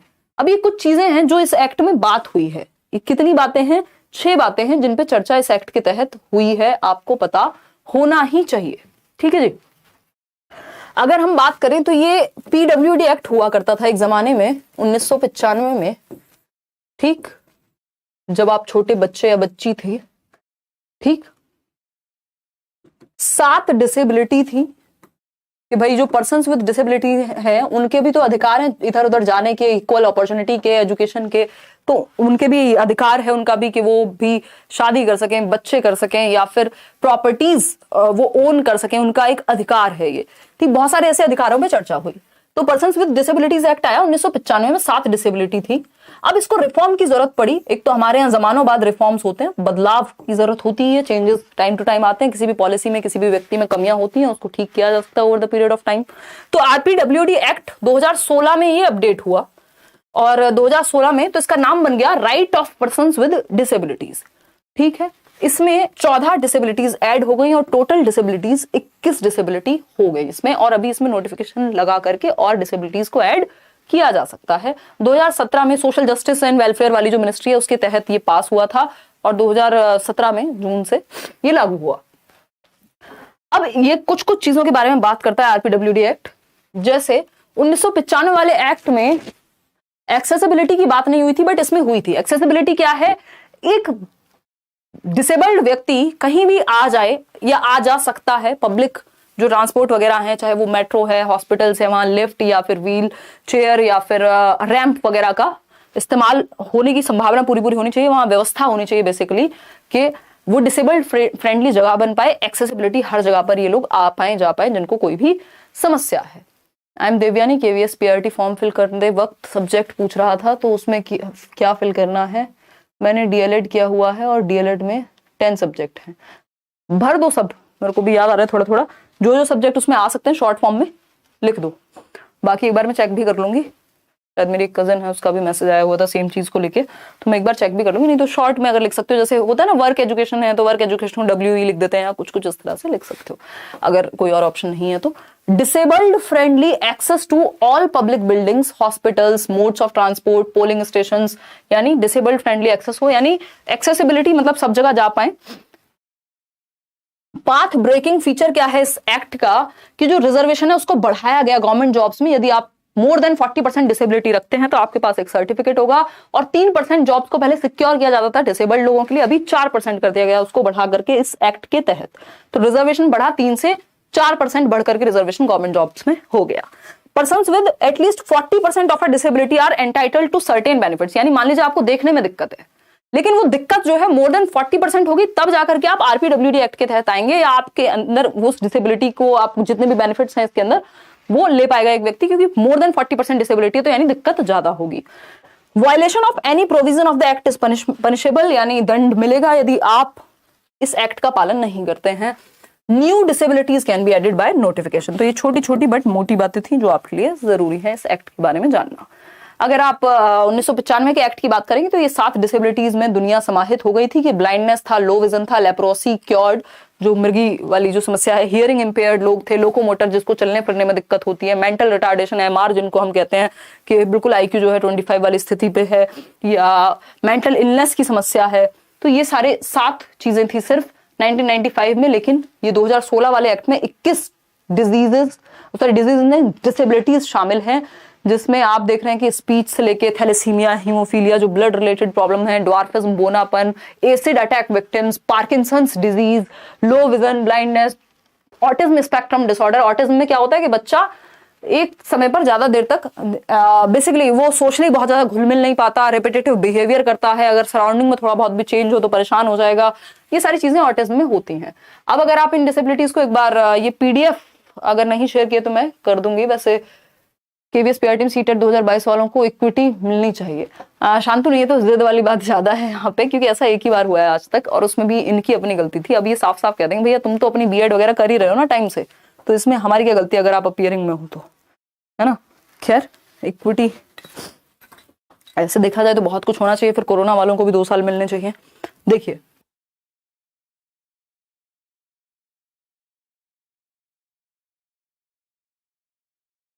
देखिएगा, अगर हम बात करते हैं यहाँ तो एसिड अटैक सर्वाइवर्स, जैसे अभी कौन सी मूवी आई थी, छपाक आई थी ना, हाँ, तो एसिड अटैक जो सर्वाइवर्स हैं उनको भी इसमें काउंट किया जाए। मस्कुलर डिस्ट्रोफी है, यदि पार्किंसंस डिजीज है, ये बस एक बार लिस्ट आप देख लीजिएगा तो आपको अपने आप ही समझ, मैंने इस पे अलग से एक वीडियो बनाई हुई है बड़ी सी, बहुत पुरानी है बट समझ में आ जाएगा, उसको भी आप देखेंगे तो। क्रॉनिक न्यूरोलॉजिकल कंडीशन है कोई ब्रेन से रिलेटेड, और भी इसमें बहुत सारी इस तरह की डिसेबिलिटीज हैं। 21 डिसेबिलिटीज हैं टोटल अगर हम देखें।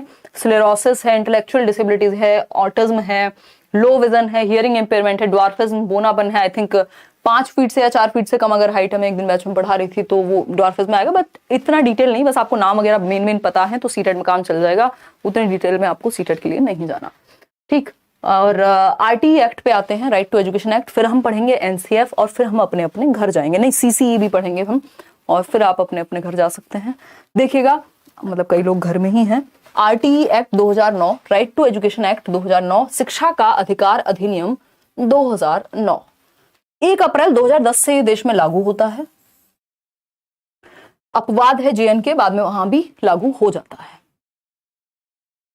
आई थिंक एक बार आप इसको चेक कर लीजिएगा, 136वां कंट्री बना इंडिया। मैडम क्या फोन में ऐसा क्या है जो हम में नहीं है, बताइए। मम्मी से चैट कर रही हो, देखो। तो जो इंडिया है वो 136वीं कंट्री आई थिंक बनी, एक बार इसको फैक्ट चेक कर लीजिए, हालांकि ये पेपर में पूछा नहीं जाएगा बट पता होना चाहिए। 135वां, चलिए ठीक है, मान लेते हैं आपकी बात।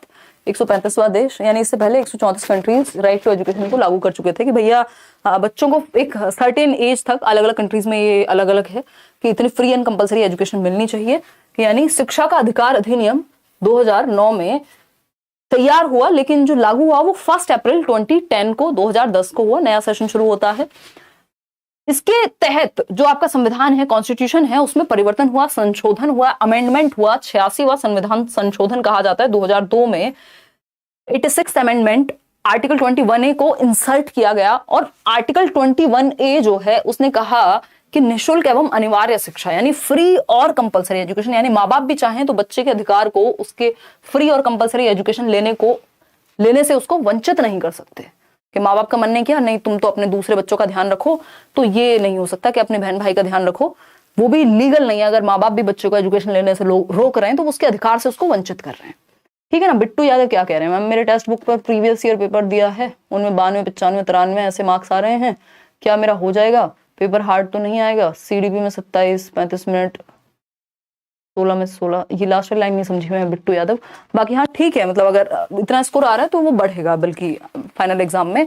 और थोड़ा सा ये देखो किस सेक्शन में कम स्कोर कर रहे हो, क्या रीजंस हैं, जो भी आपने टेस्ट सीरीज लगाई है और जो ऑफिशियल पेपर्स हैं प्रीवियस, उन दोनों के लेवल में कितना अंतर है उससे भी आपको पता लगेगा। ऐसा तो नहीं है वहां कुछ और ही पूछा जा रहा है, यहाँ कुछ और ही पूछा जा रहा है। हालांकि कुछ हद तक ठीक ही मानेंगे ये जो भी वेबसाइट आप बता रहे हैं, बट स्टिल मतलब मैंने एग्जैक्टली नहीं देखा, बट मेरे पास जो फीडबैक है काफी लर्नर्स से, वो मुझे लगता है कि ठीक ही है। चलिए आगे बढ़ते हैं। और मिला, देखिए पढ़ते हैं। अगर हम बात करेंगे यहाँ पर संविधान का, थोड़ा सा एनालिसिस आप स्वयं भी करें, है ना, उससे कोई नुकसान नहीं होगा।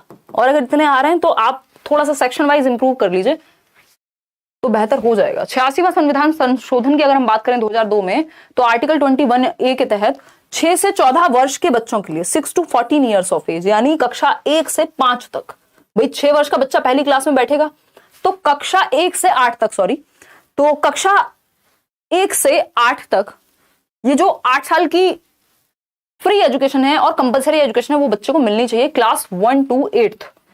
और हम बच्चे को फेल भी नहीं कर पा रहे थे इस दौरान, तो 6 से 14 वर्ष के बच्चों को अनिवार्य शिक्षा दी जाए, कंपलसरी एजुकेशन है। डिसेबल्ड के केस में यदि बच्चा डिसेबल्ड है तो 6 से 18 वर्ष होनी चाहिए ये जो एज ग्रुप है। एज के अनुसार नामांकन होगा, यानी मान लीजिए एक बच्चा है जो 8 साल का हो गया है, वो कभी स्कूल नहीं गया, अब आप उसको 8 साल की उम्र में पहली बार स्कूल में क्या करा रहे हैं, एनरोल करा रहे हैं। माँ बाप ने नहीं भेजा, खुद से नहीं गया, या 2 दिन गया फिर गया ही नहीं, तो आप क्या करा रहे हैं, एडमिशन दिला रहे हैं, बच्चे को एनरोल करा रहे हैं 8 साल की उम्र में। तो क्या आप इसको पहली क्लास में एडमिट कराएंगे या फिर इसका एडमिशन आप डायरेक्ट दूसरी और तीसरी में कराएंगे?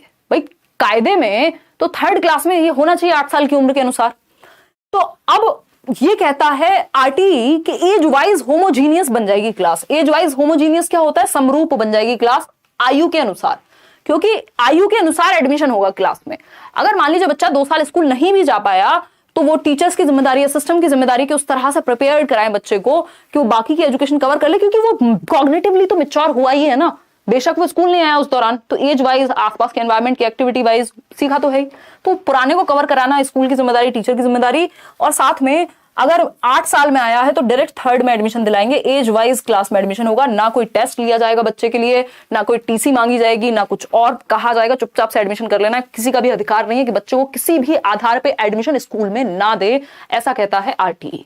ठीक है। एक चीज है इकोनॉमिकली वीकर सेक्शन, यानी जो आर्थिक रूप से पिछड़ा वर्ग है, कमजोर वर्ग है, उनको भी 25%, जो प्राइवेट स्कूल्स भी हैं तो वहां पर कोटा दिया जाए, रिजर्वेशन दिया जाए कि वहां पर 25% बच्चे जो हैं वो ईडब्ल्यूएस कैटेगरी के पढ़ पाए। इसका भी गलत इस्तेमाल होते हुए हम कई बार देखते हैं और कई बार सही भी चीजें, इससे बेनिफिट मिल पाता है ईडब्ल्यूएस वाले बच्चों को। अब आरटी के अंदर कुछ चीजें बैन हैं अगर हम देखें, जैसे कॉर्पोरल पनिशमेंट, बच्चे को मुर्गा या मुर्गी आप नहीं बना पाएंगे, आंखें नहीं दिखा पाएंगे, पीट नहीं पाएंगे, अपने अंदर की फ्रस्ट्रेशन बच्चे पे आप नहीं निकाल पाएंगे। अगर कंप्लेंट हो गई तो जान बचानी भारी हो जाएगी, नौकरी बचानी भारी हो जाएगी। बहुत जगह पे आज भी ये चीजें चलती हैं, बट धीरे धीरे मैं और आप या जो भी नवीन चिंतन वाले लोग हैं वो इन चीजों को अप्लाई करेंगे, क्योंकि कोई भी पॉलिसी बनती है तो बहुत विद्वान लोग बैठ करके इस पर दिमाग लगा करके बनाते हैं, और बाहर की कंट्रीज में पहले ये चीजें अप्लाई हो चुकी होती हैं, फिर जाकर के यहाँ आती हैं, और कई बार हम भी कुछ नया सोच लेते हैं। तो बच्चों को शारीरिक या मानसिक सजा नहीं देनी है, यानी नो कॉर्पोरल पनिशमेंट, नो मुर्गा मुर्गी बनाना और नो आंखें दिखाना। आप प्रताड़ित नहीं करेंगे बच्चों को, क्योंकि उससे क्या होता है, उनकी सेल्फ एस्टीम की धज्जियां उड़ जाती हैं कि मेरे अंदर भी कोई क्षमता है। नकारा हम पहले ही घोषित कर देते हैं बच्चे को, जबकि हमारी चाइल्ड सेंटर्ड एजुकेशन क्या कह रही है? चाइल्ड सेंटर्ड एजुकेशन कह रही है कि बच्चा तो क्यूरियस है, क्रिएटिव है, लर्निंग एबिलिटी रखता है, और हम इन तीनों की बैंड बजा देते हैं। ठीक है ना? बहुत बढ़िया। उम्र के अनुसार सीधा नामांकन, कोई टेस्ट नहीं, यानी एज वाइज होमोजीनियस, जैसी एज है बच्चा, जिस भी एज में आया है 6 से 14 वर्ष के बीच में, उसको आप एनरोल करा देंगे।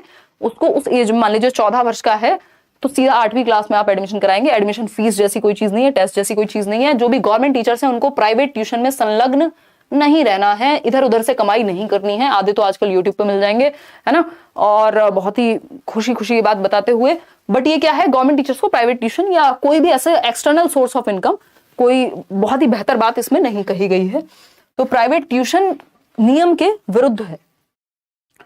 तो नाम बदल के पढ़ाते हैं बहुत सारे तो गवर्नमेंट टीचर्स, बहुत बहुत सारी तरह तरह की चीजें करते हैं। कोई किसी और के अकाउंट में पैसा ले रहा है, कुछ हो रहा है, 75 तरीके, सैकड़ों तरीके, तो ऐसा लोग करते हैं।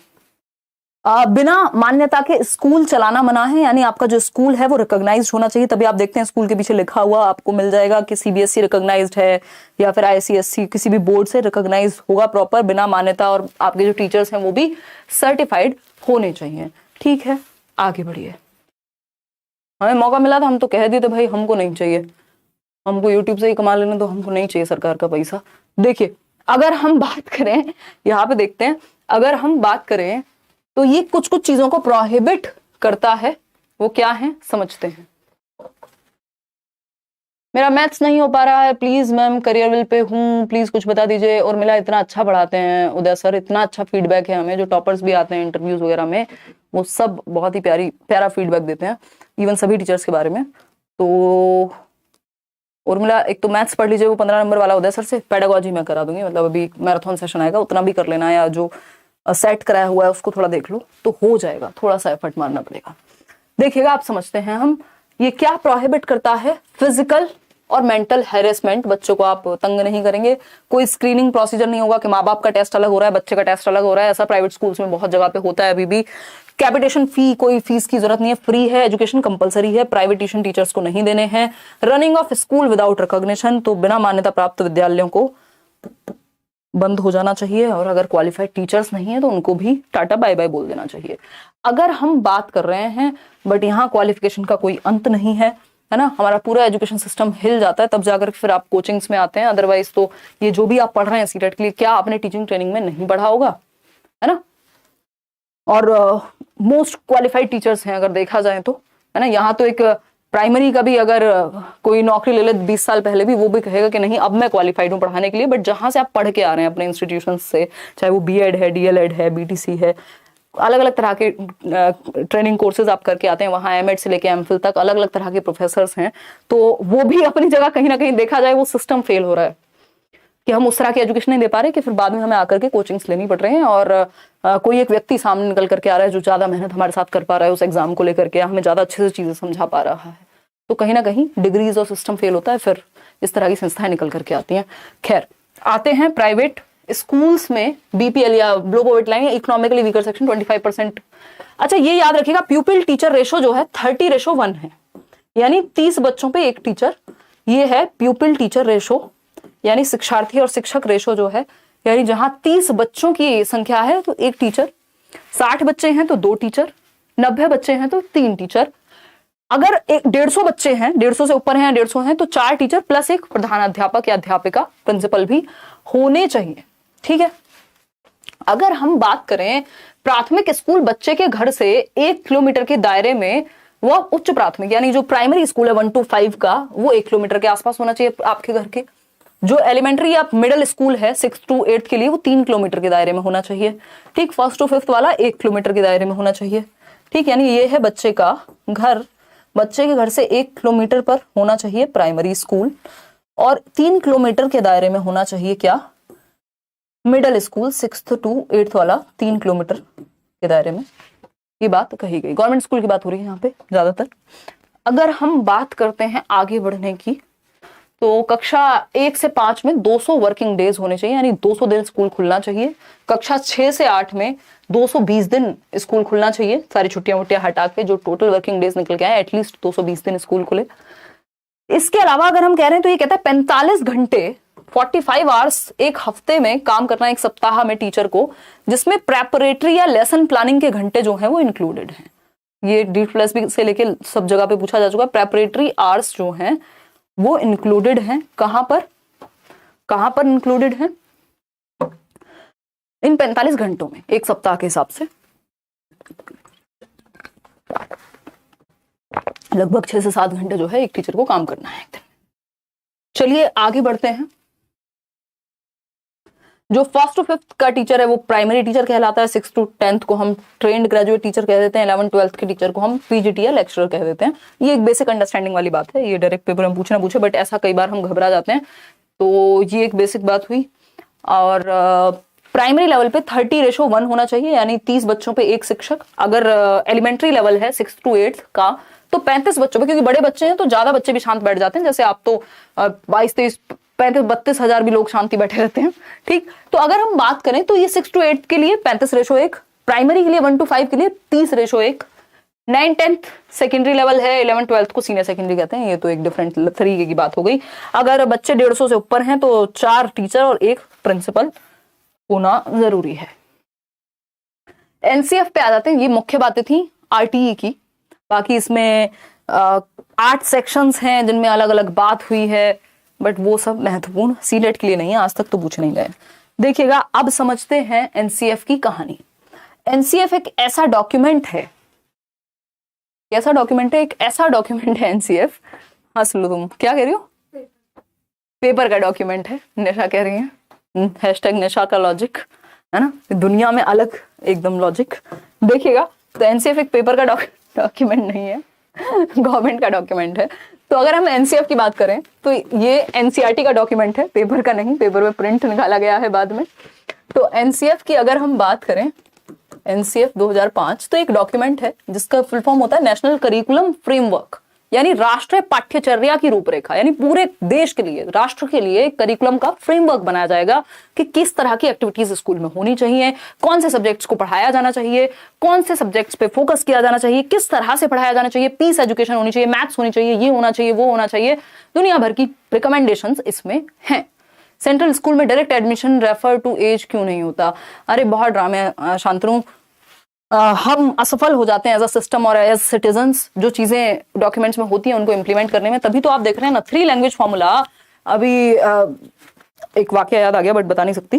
तो 3 लैंग्वेज फॉर्मूला कब से हम बात कर रहे हैं? 64 से, 1964 से, और आज तक नेशनल एजुकेशन पॉलिसी भी कह रही है अरे इसको ढो लो, अभी भी, मतलब ढोते रहो। NCF उससे पहले कह रहा था, उसके बाद लर्निंग विदाउट बर्डन से उस टाइम पे जो नई एजुकेशन पॉलिसी आई वो अलग कह रही थी। सब तो कह ही रहे हैं कि 3 लैंग्वेज फॉर्मूला को अप्लाई कर लो। हो कहां पा रहा है?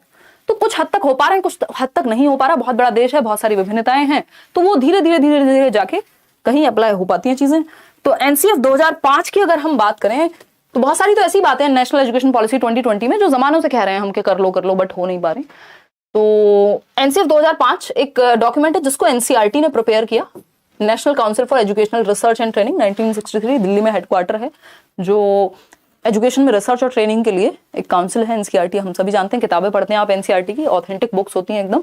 तो अगर हम बात करें तो NCERT के द्वारा प्रिपेयर्ड है, क्योंकि ये स्कूल एजुकेशन में वर्क करता है। एक NCF होता है NCF TE, टीचर एजुकेशन के लिए, 2009 में आया था, और इसको NCTE प्रिपेयर करती है, national council for teacher education. तो ये एक डिफरेंट चीज हो गई, इस पे आपसे क्वेश्चन नहीं पूछा जाता। NCF 2005 में पूछा जाएगा, और अभी एक नया NCF भी आया है, बट मुझे लगता है इस साल क्वेश्चन पूछेंगे। अगर एक शिफ्ट में भी पूछ लिया तो हम तुरंत आपको दूसरी शिफ्ट में वो करा देंगे, तो अभी से उसको पढ़ने का कोई खास फायदा है नहीं। तो NCF की जब हम बात करें तो NCERT ने प्रिपेयर किया है, ये 4th NCF है। सबसे पहले 1975 में आया NCF, फिर 19, बताओ कौन सी ईयर में आया, कि मुझे क्या पता है, 77, 1988, एक मिनट, हमें तुम पे बिल्कुल भरोसा नहीं है, 1988, ईयर 2000 और 2005। ठीक, ये 4th एनसीएफ था आपका, एनसीईआरटी ने प्रिपेयर किया ऑफ कोर्स।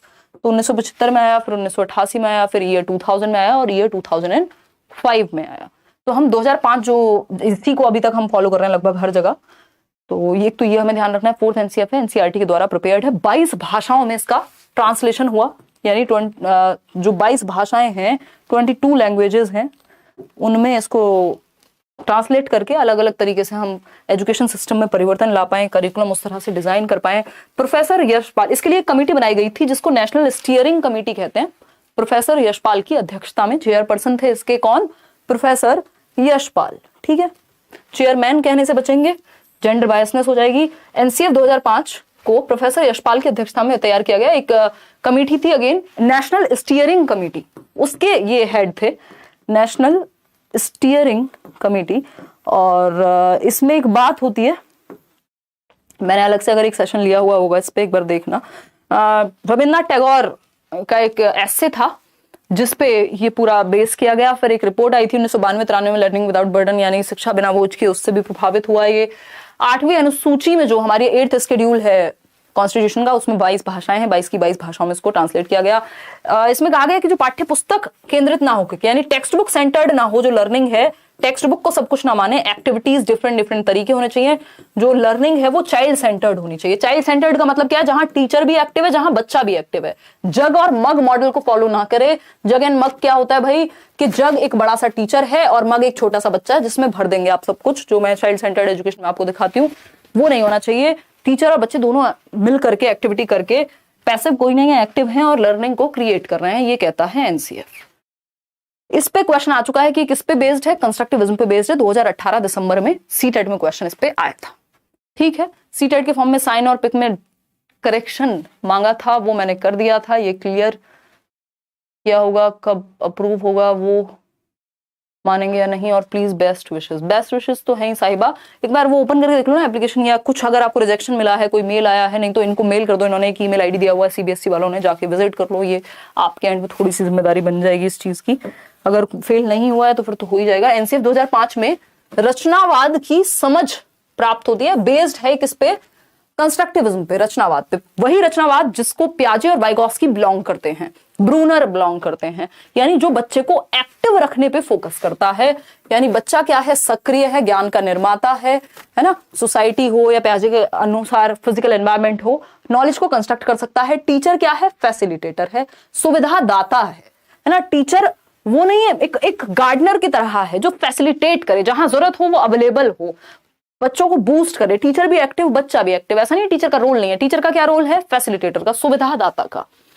तो जैसे एक पौधा आप लगाते हैं तो उस पौधे में दुनिया भर का पानी एक ही दिन में डाल देते, सारी सनलाइट एक ही दिन में नहीं दे देते, खींच के बड़ा नहीं कर देते। इसी तरह से बच्चों को आप माहौल देते हैं तो फैसिलिटेट करते हैं, माहौल तैयार करेगा टीचर, डिक्टेटर नहीं होगा।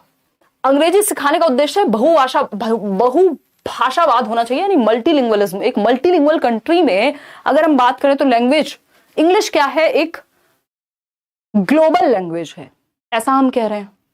दूसरा, सेकंड लैंग्वेज है English as a normal thing. इसमें दो चीजें आती हैं, मैंने बहुत पहले कई बार डिस्कस कर चुकी हूं कि अगर आपसे मल्टीलिंगुअल कंट्री पूछा जाए तो आप कहेंगे ग्लोबल लैंग्वेज है इंग्लिश। और अगर आप ये कहें कि सेकंड लैंग्वेज के रूप में, वैसे हम इंग्लिश को पढ़ते हैं क्योंकि मातृभाषा तो है नहीं हमारी, तो ये दोनों ही बातें सही होती हैं। इस पर बहुत विवाद रहता था। लर्निंग बाय डूइंग पे फोकस करेगा ही कि बच्चा करके सीखे और बहुभाषिता, एक से अधिक भाषाएं बच्चा सीख पाए, चाहे वो अंग्रेजी हो या कोई भी भाषाएं हो, बाकी सबको बढ़ावा देना है। टेक्स्ट बुक सेंट्रिक ना होकर के क्लासरूम को चाइल्ड सेंटर्ड होना है। इसके कुछ 5 गाइडिंग प्रिंसिपल्स हैं। वो 5 गाइडिंग प्रिंसिपल्स कौन से हैं? कि एक तो लाइफ आउटसाइड द स्कूल, यानी जो बच्चा है उसकी बाहर की जीवन से जोड़िए ज्ञान को, जो वो रियल दुनिया में सीखता है वैसे एग्जाम्पल्स दीजिए। ठीक। और अगर हम बात करें रोट लर्निंग से दूर ले जाइए लर्निंग को, रट्टाफिकेशन, रटंत विद्या चलंत नहीं, क्या करिए? एक्टिविटी सेंटर्ड बनाइए। तीसरी चीज क्या है? करिकुलम को थोड़ा एनरिच्ड बनाइए, जो टेक्स्ट बुक के बाहर की दुनिया में जाए, सिर्फ रटने पे फोकस्ड ना हो। इसके अलावा फोर्थ क्या है? एक ऐसी आइडेंटिटी क्रिएट हो बच्चे की जो नेशन के लिए एक धरोहर के रूप में साबित हो, एसेट के रूप में साबित हो, डेमोक्रेटिक व्यक्ति बन पाए, अपनी बात कहना, दूसरों की बात सुन पाना, ये सारे गुण उसमें हो पाए। एग्जामिनेशन सिस्टम को फ्लेक्सिबल बनाइए, बच्चे को डर ना भर जाए उसके अंदर एग्जाम को लेकर के। तो क्या होना चाहिए? फ्लेक्सिबिलिटी होनी चाहिए, एक्टिविटीज से लेके अलग अलग तरह की चीजें जो भी हम रिफॉर्म्स एग्जामिनेशन में ला सकते हैं वो ला पाए। तो ये 5 हिंदी में गाइडिंग प्रिंसिपल्स हैं जिनको मैंने अभी आपको इंग्लिश में दिखाया था। मोनिका क्या कह रही है, मैम क्या आप केवीएस पीआरटी क्लास करियर पर बाइलिंगुअल लेंगी या सिर्फ इंग्लिश में लेंगी? मोनिका, जैसे क्लासेस चल रही हैं आपकी या चलती हैं जनरली, जिसमें मैं हिंदी अगर इंग्लिश यदि मैं प्रयोग कर रही हूँ, अभी मेरी स्पीड भी मैंने थोड़ी कम कर दी, अगर आप करियर पे देखेंगे थोड़ा डिटेल में चलते हैं, रुक रुक के चलते हैं, प्रॉपर समझते हैं, क्योंकि डेली क्लास होती है, समय बहुत है। तो उस केस में तो मेरी कोशिश रहती है कि हिंदी और इंग्लिश दोनों में समझ पाएं, लेकिन आप एक डेमो लेक्चर लेके देख लीजिएगा। अगर उसके बाद आपको लग रहा है कि आप नहीं समझ पा रहे हैं तो फिर आप प्लीज वहां एनरोल ना करें, क्योंकि इस चक्कर में कई लोगों में डर है बस हिंदी और इंग्लिश का। अदरवाइज नॉर्मल आम बोलचाल की भाषा में ही समझ रहे हैं हम। जैसे कुछ टेक्निकल वर्ड्स हैं जिनको हमें इंग्लिश में ही पढ़ना होता है, चाहे आप हिंदी मीडियम के भी हैं तब भी, तो वही भाषा रहेगी जिस तरह से मैं पढ़ाती हूँ। थोड़ा हिंदी इंग्लिश दोनों का ही कोशिश तो ये रहेगी ज्यादा से ज्यादा प्रयोग हो पाए, ठीक है ना। तो अभी एक सेशन होगा 12 या 13 को, मैं एक सेशन लूंगी, तो उसी तरह से फिर आपको आइडिया लग जाएगा कैसे पढ़ाई होने वाली है। राष्ट्रीय पाठ्यचर्या की रूपरेखा 2005 के मुख्य उद्देश्य वही कि ज्ञान जो स्कूल में या क्लास में पढ़ रहे हैं उसको बाहर के जीवन से जोड़ें, रटंत प्रणाली से दूर करें, मुक्त करें, पाठ्यचर्या पाठ्य पुस्तक केंद्रित न हो, एक्टिविटी सेंटर्ड हो, जो लर्निंग है विभिन्न प्रकार की गतिविधियों से जोड़ा जाए, राष्ट्रीय मूल्यों के प्रति आस्थावान विद्यार्थी पैदा हो जो नेशन के लिए एक रिसोर्स या एसेट का काम करें। तो ये कुछ बेसिक बातें, अगर इन 5 बातों को आप ध्यान में रख लेते हैं तो आपका एनसीएफ का क्वेश्चन गलत नहीं होता। और ये शिक्षा बिना बोझ के आभार की लर्निंग विदाउट बर्डन 1993 की रिपोर्ट थी जिसपे ये बेस्ड था एनसीएफ, ठीक है। चलिए आगे बढ़ेंगे। पोर्टफोलियो, अब ये सीसी की बात हो गई, 1 मिनट में समझा के और निकल जाएंगे हम। लास्ट टॉपिक है, फिर छुट्टी हो जाएगी आपकी। और इसी बात पे आप लाइक शेयर कर दीजिए अगर भूल गए हो, ना भी भूलें। वैसे मुझे खुद जब पढ़ाने की बात होती है तो ये सब याद रहता नहीं है। शांतनु क्या कह रहे हैं, big heart ma'am, after KVS PRT selection it's my dream to share my experience on interview with you. Shantanu बिल्कुल कोशिश पूरी रहेगी, सबका इंटरव्यू हम नहीं ले पाते हैं, बट बिल्कुल कोशिश रहेगी। आपकी स्टोरी अगर इंटरेस्टिंग है या आप 2-4 बार मेल कर देते हैं सही समय पे तो कोशिश रहती है और कि हम सेशन ले पाए, या एक फॉर्म भी फिल करने का ऑप्शन होता है उस टाइम पे। अब लास्ट टॉपिक है आज का, और शांतनु एक कोर्स की फीस आपने आज सुपर चैट कर करके बहा दी है। थोड़ा पैसे को बचा के रखो यार, हैं ऐसी तो क्या ही बात हो गई, बहुत पैसा है, जिंदगी कम है, जिंदगी क्या क्या बोलती थी मैं, जिंदगी कम पैसा बहुत, समथिंग ऐसा ही कुछ होता था, है ना। हाँ, एक डायलॉग होता था कॉलेज के टाइम पे, पैसा होता नहीं था सच में तब, है ना।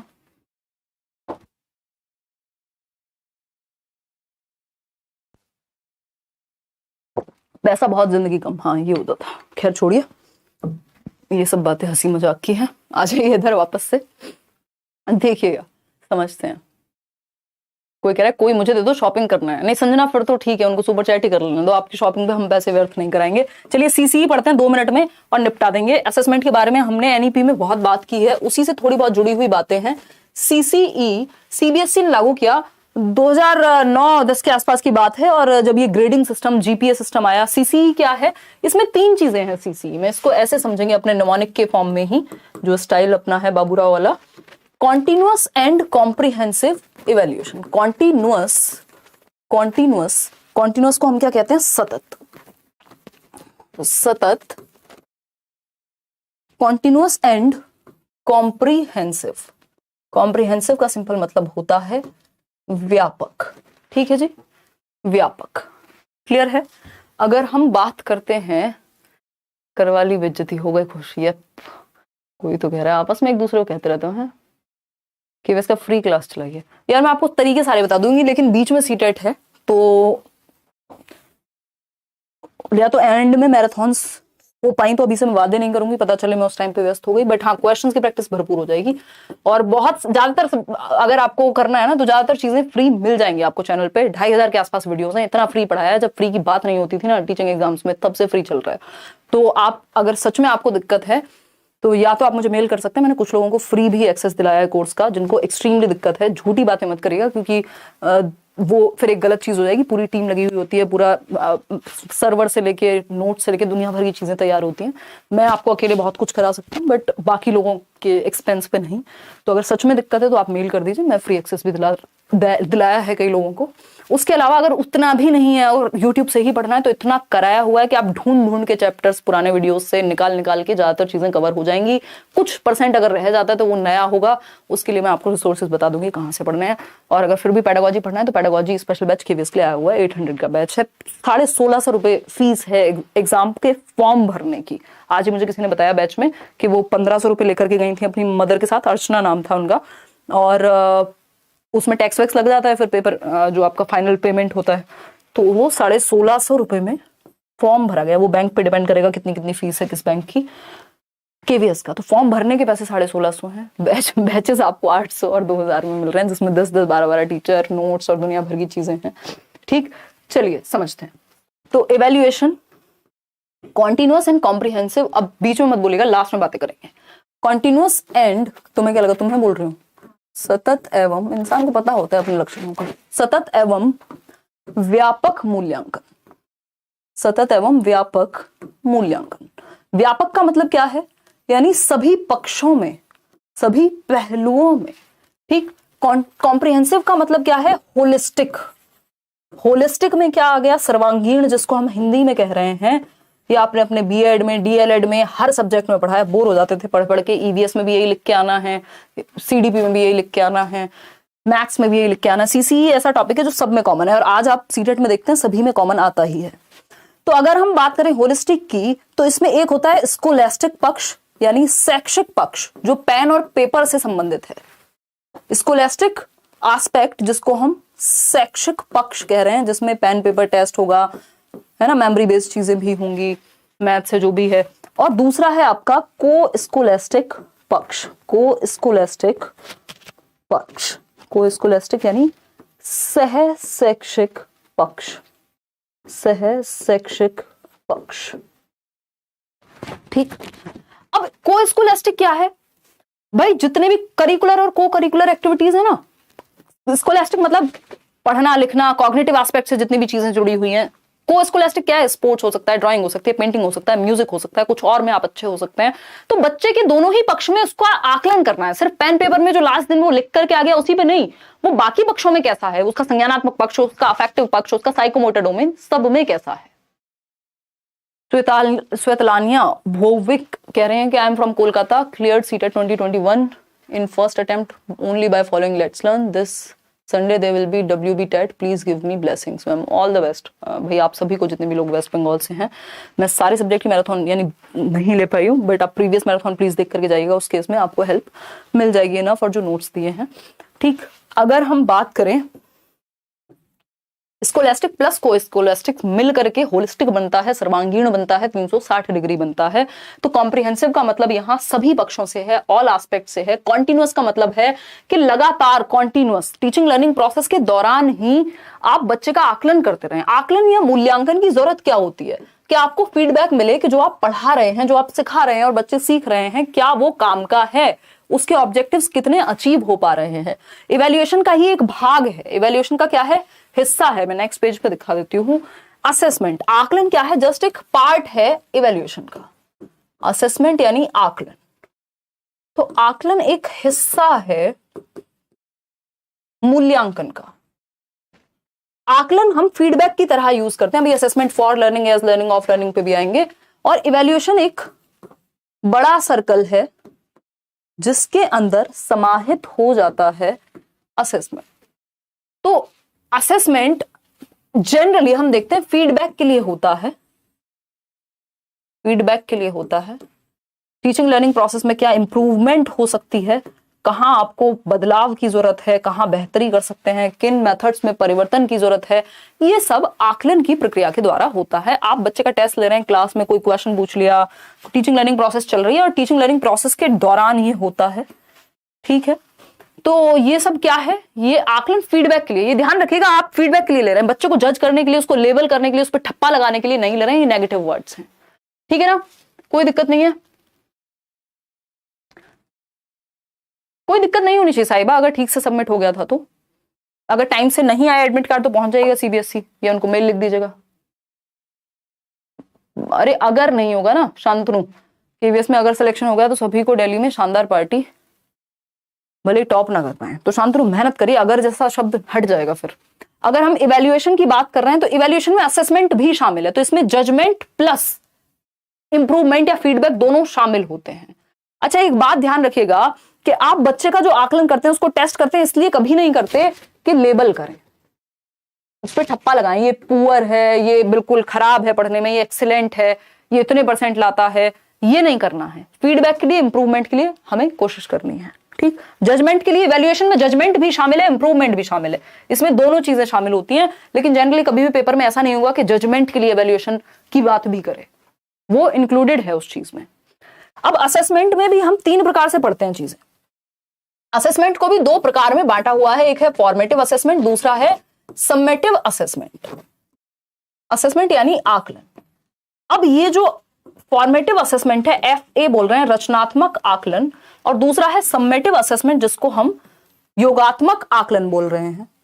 जनरली जो इनकी, अब तो वैसे टर्म 1 टर्म 2 आ गए, बट आपका पेपर अभी भी यही कह रहा है कि 60% जो है वो वैल्यू है SA1 और SA2 की, और FA जो कि 4 होते हैं साल में, उनकी वैल्यू है 10% के हिसाब से 40%। ठीक है, इसमें ये फीडबैक के लिए लिया जाएगा और वो जजमेंट के लिए लिया जाएगा। जो FA है वो फीडबैक के लिए, रचनात्मक का मतलब ये फीडबैक, इंप्रूवमेंट, इन सब के लिए। SA जो है वो जजमेंट के लिए लिया जाता है, इतने % आए, एंड में क्या रिजल्ट निकला उसके लिए, एंड रिजल्ट के लिए। ऐसे में आपका हाफ ईयरली और ईयरली एग्जाम या बोर्ड एग्जाम्स। FA में जो भी आपके फॉर्मेटिव असेसमेंट, डेली बेसिस पे जो आप बच्चों को कॉन्टिन्यूअसली असेस कर रहे हो अलग अलग पक्ष में, वो सब चीजें आती हैं। अगर आप FA और SA को आपने समझ लिया, 60% जो वेटेज है वो SA की है। अब assessment for learning, assessment for learning, as learning, of learning, इसमें बहुत कंफ्यूजन रहती है। असेसमेंट, असेसमेंट यानी आकलन, सीखने के लिए आकलन, सीखने का आकलन, और देखिए ऑफ लर्निंग यानी सीखने का आकलन। पहले लिखेंगे एज लर्निंग यानी सीखने के साथ आकलन। टाइम बताना, ठीक है, ओके। फॉर लर्निंग यानी के लिए, ऑफ लर्निंग यानी का आकलन, यानी बाद में होगा ये ऑफ। ठीक, तो एज लर्निंग की जब भी बात होती है, एज का मतलब ये सेल्फ असेसमेंट या पीयर असेसमेंट, यानी या तो बच्चा स्वयं का आकलन खुद कर रहा होगा, या फिर पीयर्स यानी उसके जो साथी समूह है, जो अभी आपकी NEP भी कह रही है, यही बात रिपीट होती है सब जगह, जो सहपाठी हैं, उसके क्लासमेट्स हैं, वो एक दूसरे की नोटबुक चेक कर रहे हैं या पूछ रहे हैं एक दूसरे से क्वेश्चंस, फिर एक दूसरे को रेट कर रहे हैं। पीयर ग्रुप या फिर सेल्फ, आप खुद आकलन जब खुद का कर रहे हैं, ये क्या हुआ, एज लर्निंग हुआ। ये भी during the process of teaching learning होता है, यानी जब टीचिंग लर्निंग की प्रक्रिया चल रही है तभी, क्लासेस में इधर उधर जब भी एक्टिविटी चल रही है उसी दौरान होगा। उदय सर की क्लास है 11 से 1 संडे को ऑफलाइन, आप बिल्कुल आ सकते हैं, उनका सर खा सकते हैं, आई मीन उनसे कितने भी क्वेश्चंस पूछ सकते हैं। अना कंचन मेरी 1 से 4 है और उनकी कितने से कितने हैं, 11 से 1। ठीक है, चलिए और समझते हैं फॉर लर्निंग क्या कहानी है भाई। आप सारे डाउट्स अपने लेके आ सकते हैं सीटेट के रिगार्डिंग। फॉर लर्निंग बस उठ के नहीं आना है सीट से, क्योंकि मिसमैनेजमेंट हो जाता है कोशिश करनी है, वहीं से पूछ लेना है, माइक दे देंगे आपको। फॉर के लिए, फॉर लर्निंग क्या है भाई, फॉर लर्निंग है ये भी ड्यूरिंग टीचिंग लर्निंग प्रोसेस ही होगा, ध्यान रखिएगा, during teaching learning process, TL यानी क्लासरूम में चल रही है पढ़ाई, और ये उसी के लिए होगा। फीडबैक के लिए होगा, इंप्रूवमेंट के लिए होगा। अगेन इसमें टीचर और लर्नर दोनों आ सकते हैं, यानी टीचर भी शामिल हो सकता है और लर्नर भी जहां जरूरत पड़े।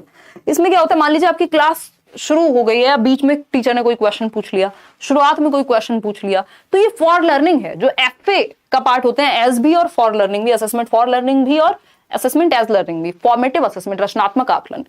यहाँ पेन पेपर से ज्यादा एक्टिविटी बेस्ड आकलन होगा। और अगर हम बात कर रहे हैं ऑफ लर्निंग की, तो ये सम्मेटिव का पहलू है, यानी ये सम्मेटिव आकलन के अंदर आता है, ये जजमेंट के लिए कहीं ना कहीं होगा, फीडबैक से ज्यादा। भाई आपका अगर पेपर सीटेट का फाइनल हो गया, जिस दिन आप दे करके आ गए, तो ऑफ लर्निंग हो गया ना, आज तक की जितनी लर्निंग थी सब पता लग जाएगा, रिजल्ट आ जाएगा, बात खत्म, उनको नहीं फर्क पड़ता कैसे सीखा। तो कैसे सीखा, फॉर लर्निंग और एज लर्निंग में ध्यान दिया जाता है। जैसे आप अभी सीख रहे हैं, आपका कोई डाउट है, आपने पोल में गलत जवाब दे दिया, दुनिया तो खत्म नहीं हो रही, फीडबैक के लिए है, फॉर लर्निंग है। मैंने आपसे बीच में कोई क्वेश्चन पूछ लिया, फॉर लर्निंग है। आप खुद से कोई क्वेश्चन पूछ रहे हैं, एज लर्निंग है। लेकिन फाइनल रिजल्ट के लिए जब पूछा जा रहा है, फाइनल पेपर है, जजमेंट के लिए है, इतने % नंबर दिया जाएगा, तो वो ऐसे है, ये पेन पेपर टेस्ट होगा। बाकी जो है फॉर और एज, ये एक्टिविटी बेस्ड होंगे, है ना। ये पेपर पेंसिल टेस्ट जिसको हम कहते हैं, ऐसे पेपर पेंसिल टेस्ट होगा। आप किसी को इसके रिगार्डिंग कोई भी डाउट है, क्योंकि ऐसे बात तो इस पे कितनी भी देर की जा सकती है, बट जो महत्वपूर्ण पॉइंट्स हैं वो यही है। याद रखिएगा, हम आकलन इसलिए करते हैं, जो टीचिंग लर्निंग ऑब्जेक्टिव्स हैं, जो लर्निंग के उद्देश्य हैं, कि भाई आप जब लेसन प्लान भी बनाते हैं तो कुछ जनरल ऑब्जेक्टिव्स होते हैं, कुछ स्पेसिफिक ऑब्जेक्टिव्स होते हैं, विशिष्ट और सामान्य उद्देश्य होते हैं, कि भाई इस चैप्टर को पढ़ के बच्चा ये सीखेगा। जनरल ऑब्जेक्टिव क्या है? अच्छा, इंग्लिश से उसकी इमेजिनेशन पावर अच्छी होगी, लैंग्वेज अच्छी होगी, फलाना अच्छा होगा, ढिमकाना अच्छा होगा। तो ये जो ऑब्जेक्टिव्स हैं, ये किस सीमा तक, किस हद तक अचीव हो पाए, इससे इसका पता आकलन लगाता है। तो ऑब्जेक्टिव्स के अचीव होने की जो बात है वो आकलन के द्वारा संभव होती है, या इवैल्यूएशन के द्वारा संभव होती है। क्लियर है बात? अब अगर हम बात कर रहे हैं तो आकलन के कुछ टूल्स होते हैं, जैसे कि पोर्टफोलियो, पेपर में पूछा ही जाता है। टेक्निक्स ऑफ असेसमेंट बोलते हैं, अगर आपने सेशन लिया होगा सीसीई वाला। टेक्निक्स, इससे खराब मैं नहीं लिख सकती, थोड़ा साफ लिख देती हूँ। टेक्निक्स ऑफ असेसमेंट यानी तकनीकें हैं आकलन की। टेक्निक्स ऑफ असेसमेंट, समझ जाइएगा, इसमें बहुत सारे तरीके हैं, सैकड़ों तरीके हैं। और टेस्ट के भी 2 टाइप है, एक स्टैंडर्डाइजेशन, एक teacher made test. Standard test कौन सा होता है, मैंने किसी मैराथन में आपके साथ डिस्कस किया था, दोबारा रिपीट अभी नहीं करूंगी।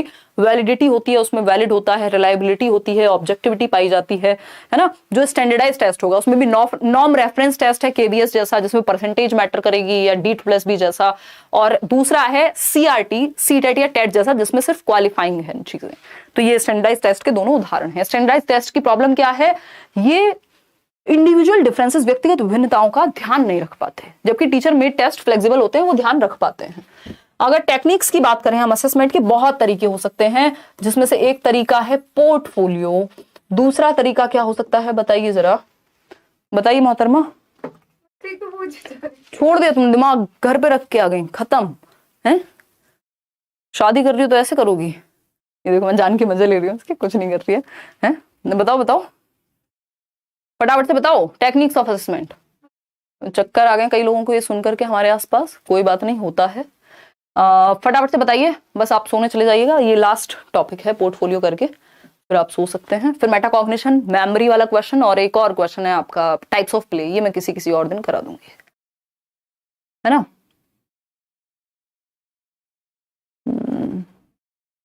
इंग्लिश नोट्स का भी एक डिस्कशन क्लास, अरे करेंगे, बिल्कुल करेंगे, वो मैराथन सेशन होंगे आपके, डोंट वरी।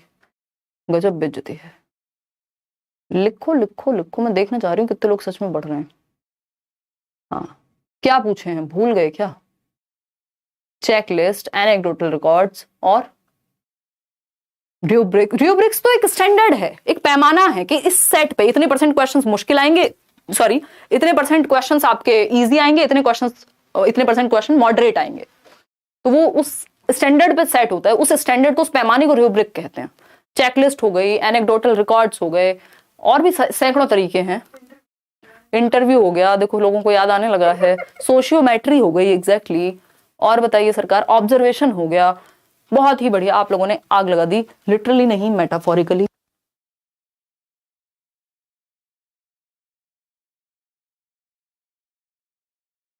चलिए बहुत बढ़िया, हम समझ सकते हैं कि आप लोगों को कुछ कुछ बातें याद हैं।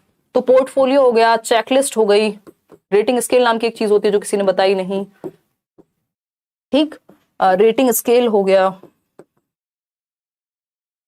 और क्या हो गया, एनेक्डोटल रिकॉर्ड्स हो गए,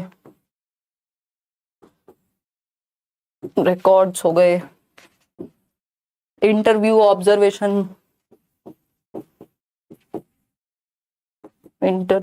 ऑब्जर्वेशन, अवलोकन जिसको हम कह रहे हैं, इसमें भी इंटरव्यू आपका पहले से प्लान्ड हो सकता है, मिक्स्ड हो सकता है। ऑब्जर्वेशन कई बार ऐसी होती है जो स्ट्रक्चर्ड होता है, बच्चे को पता हो, कई बार उसको नहीं पता होता, तब भी आप उसका आकलन कर रहे हो कि वो कोई एक्टिविटी कर रहा है, मान लीजिए पेंटिंग कर रहा है, कोई ओरल टेस्ट दे रहा है, तो आप उसको ऑब्जर्व कर रहे हैं कि उसकी अभिव्यक्ति की क्षमता कैसी है, यानी वो खुद को एक्सप्रेस कैसे करता है, कोई और एक्टिविटी और चीजें उसके अंदर की जो भी एप्टीट्यूड्स हैं उसको ऑब्जर्व कर रहे हैं, स्पोर्ट्स खेलते हुए, यानी डेली बेसिस पे आप बच्चे को ऑब्जर्व कर रहे हैं। कॉन्टिन्यूस एंड कॉम्प्रिहेंसिव का मतलब ही है कॉन्टिन्यूसली आप असेस कर रहे हैं बच्चे को, दूसरा कॉम्प्रिहेंसिवली हर एक पक्ष में, जज करने के लिए नहीं, फीडबैक के लिए, इंप्रूवमेंट के लिए।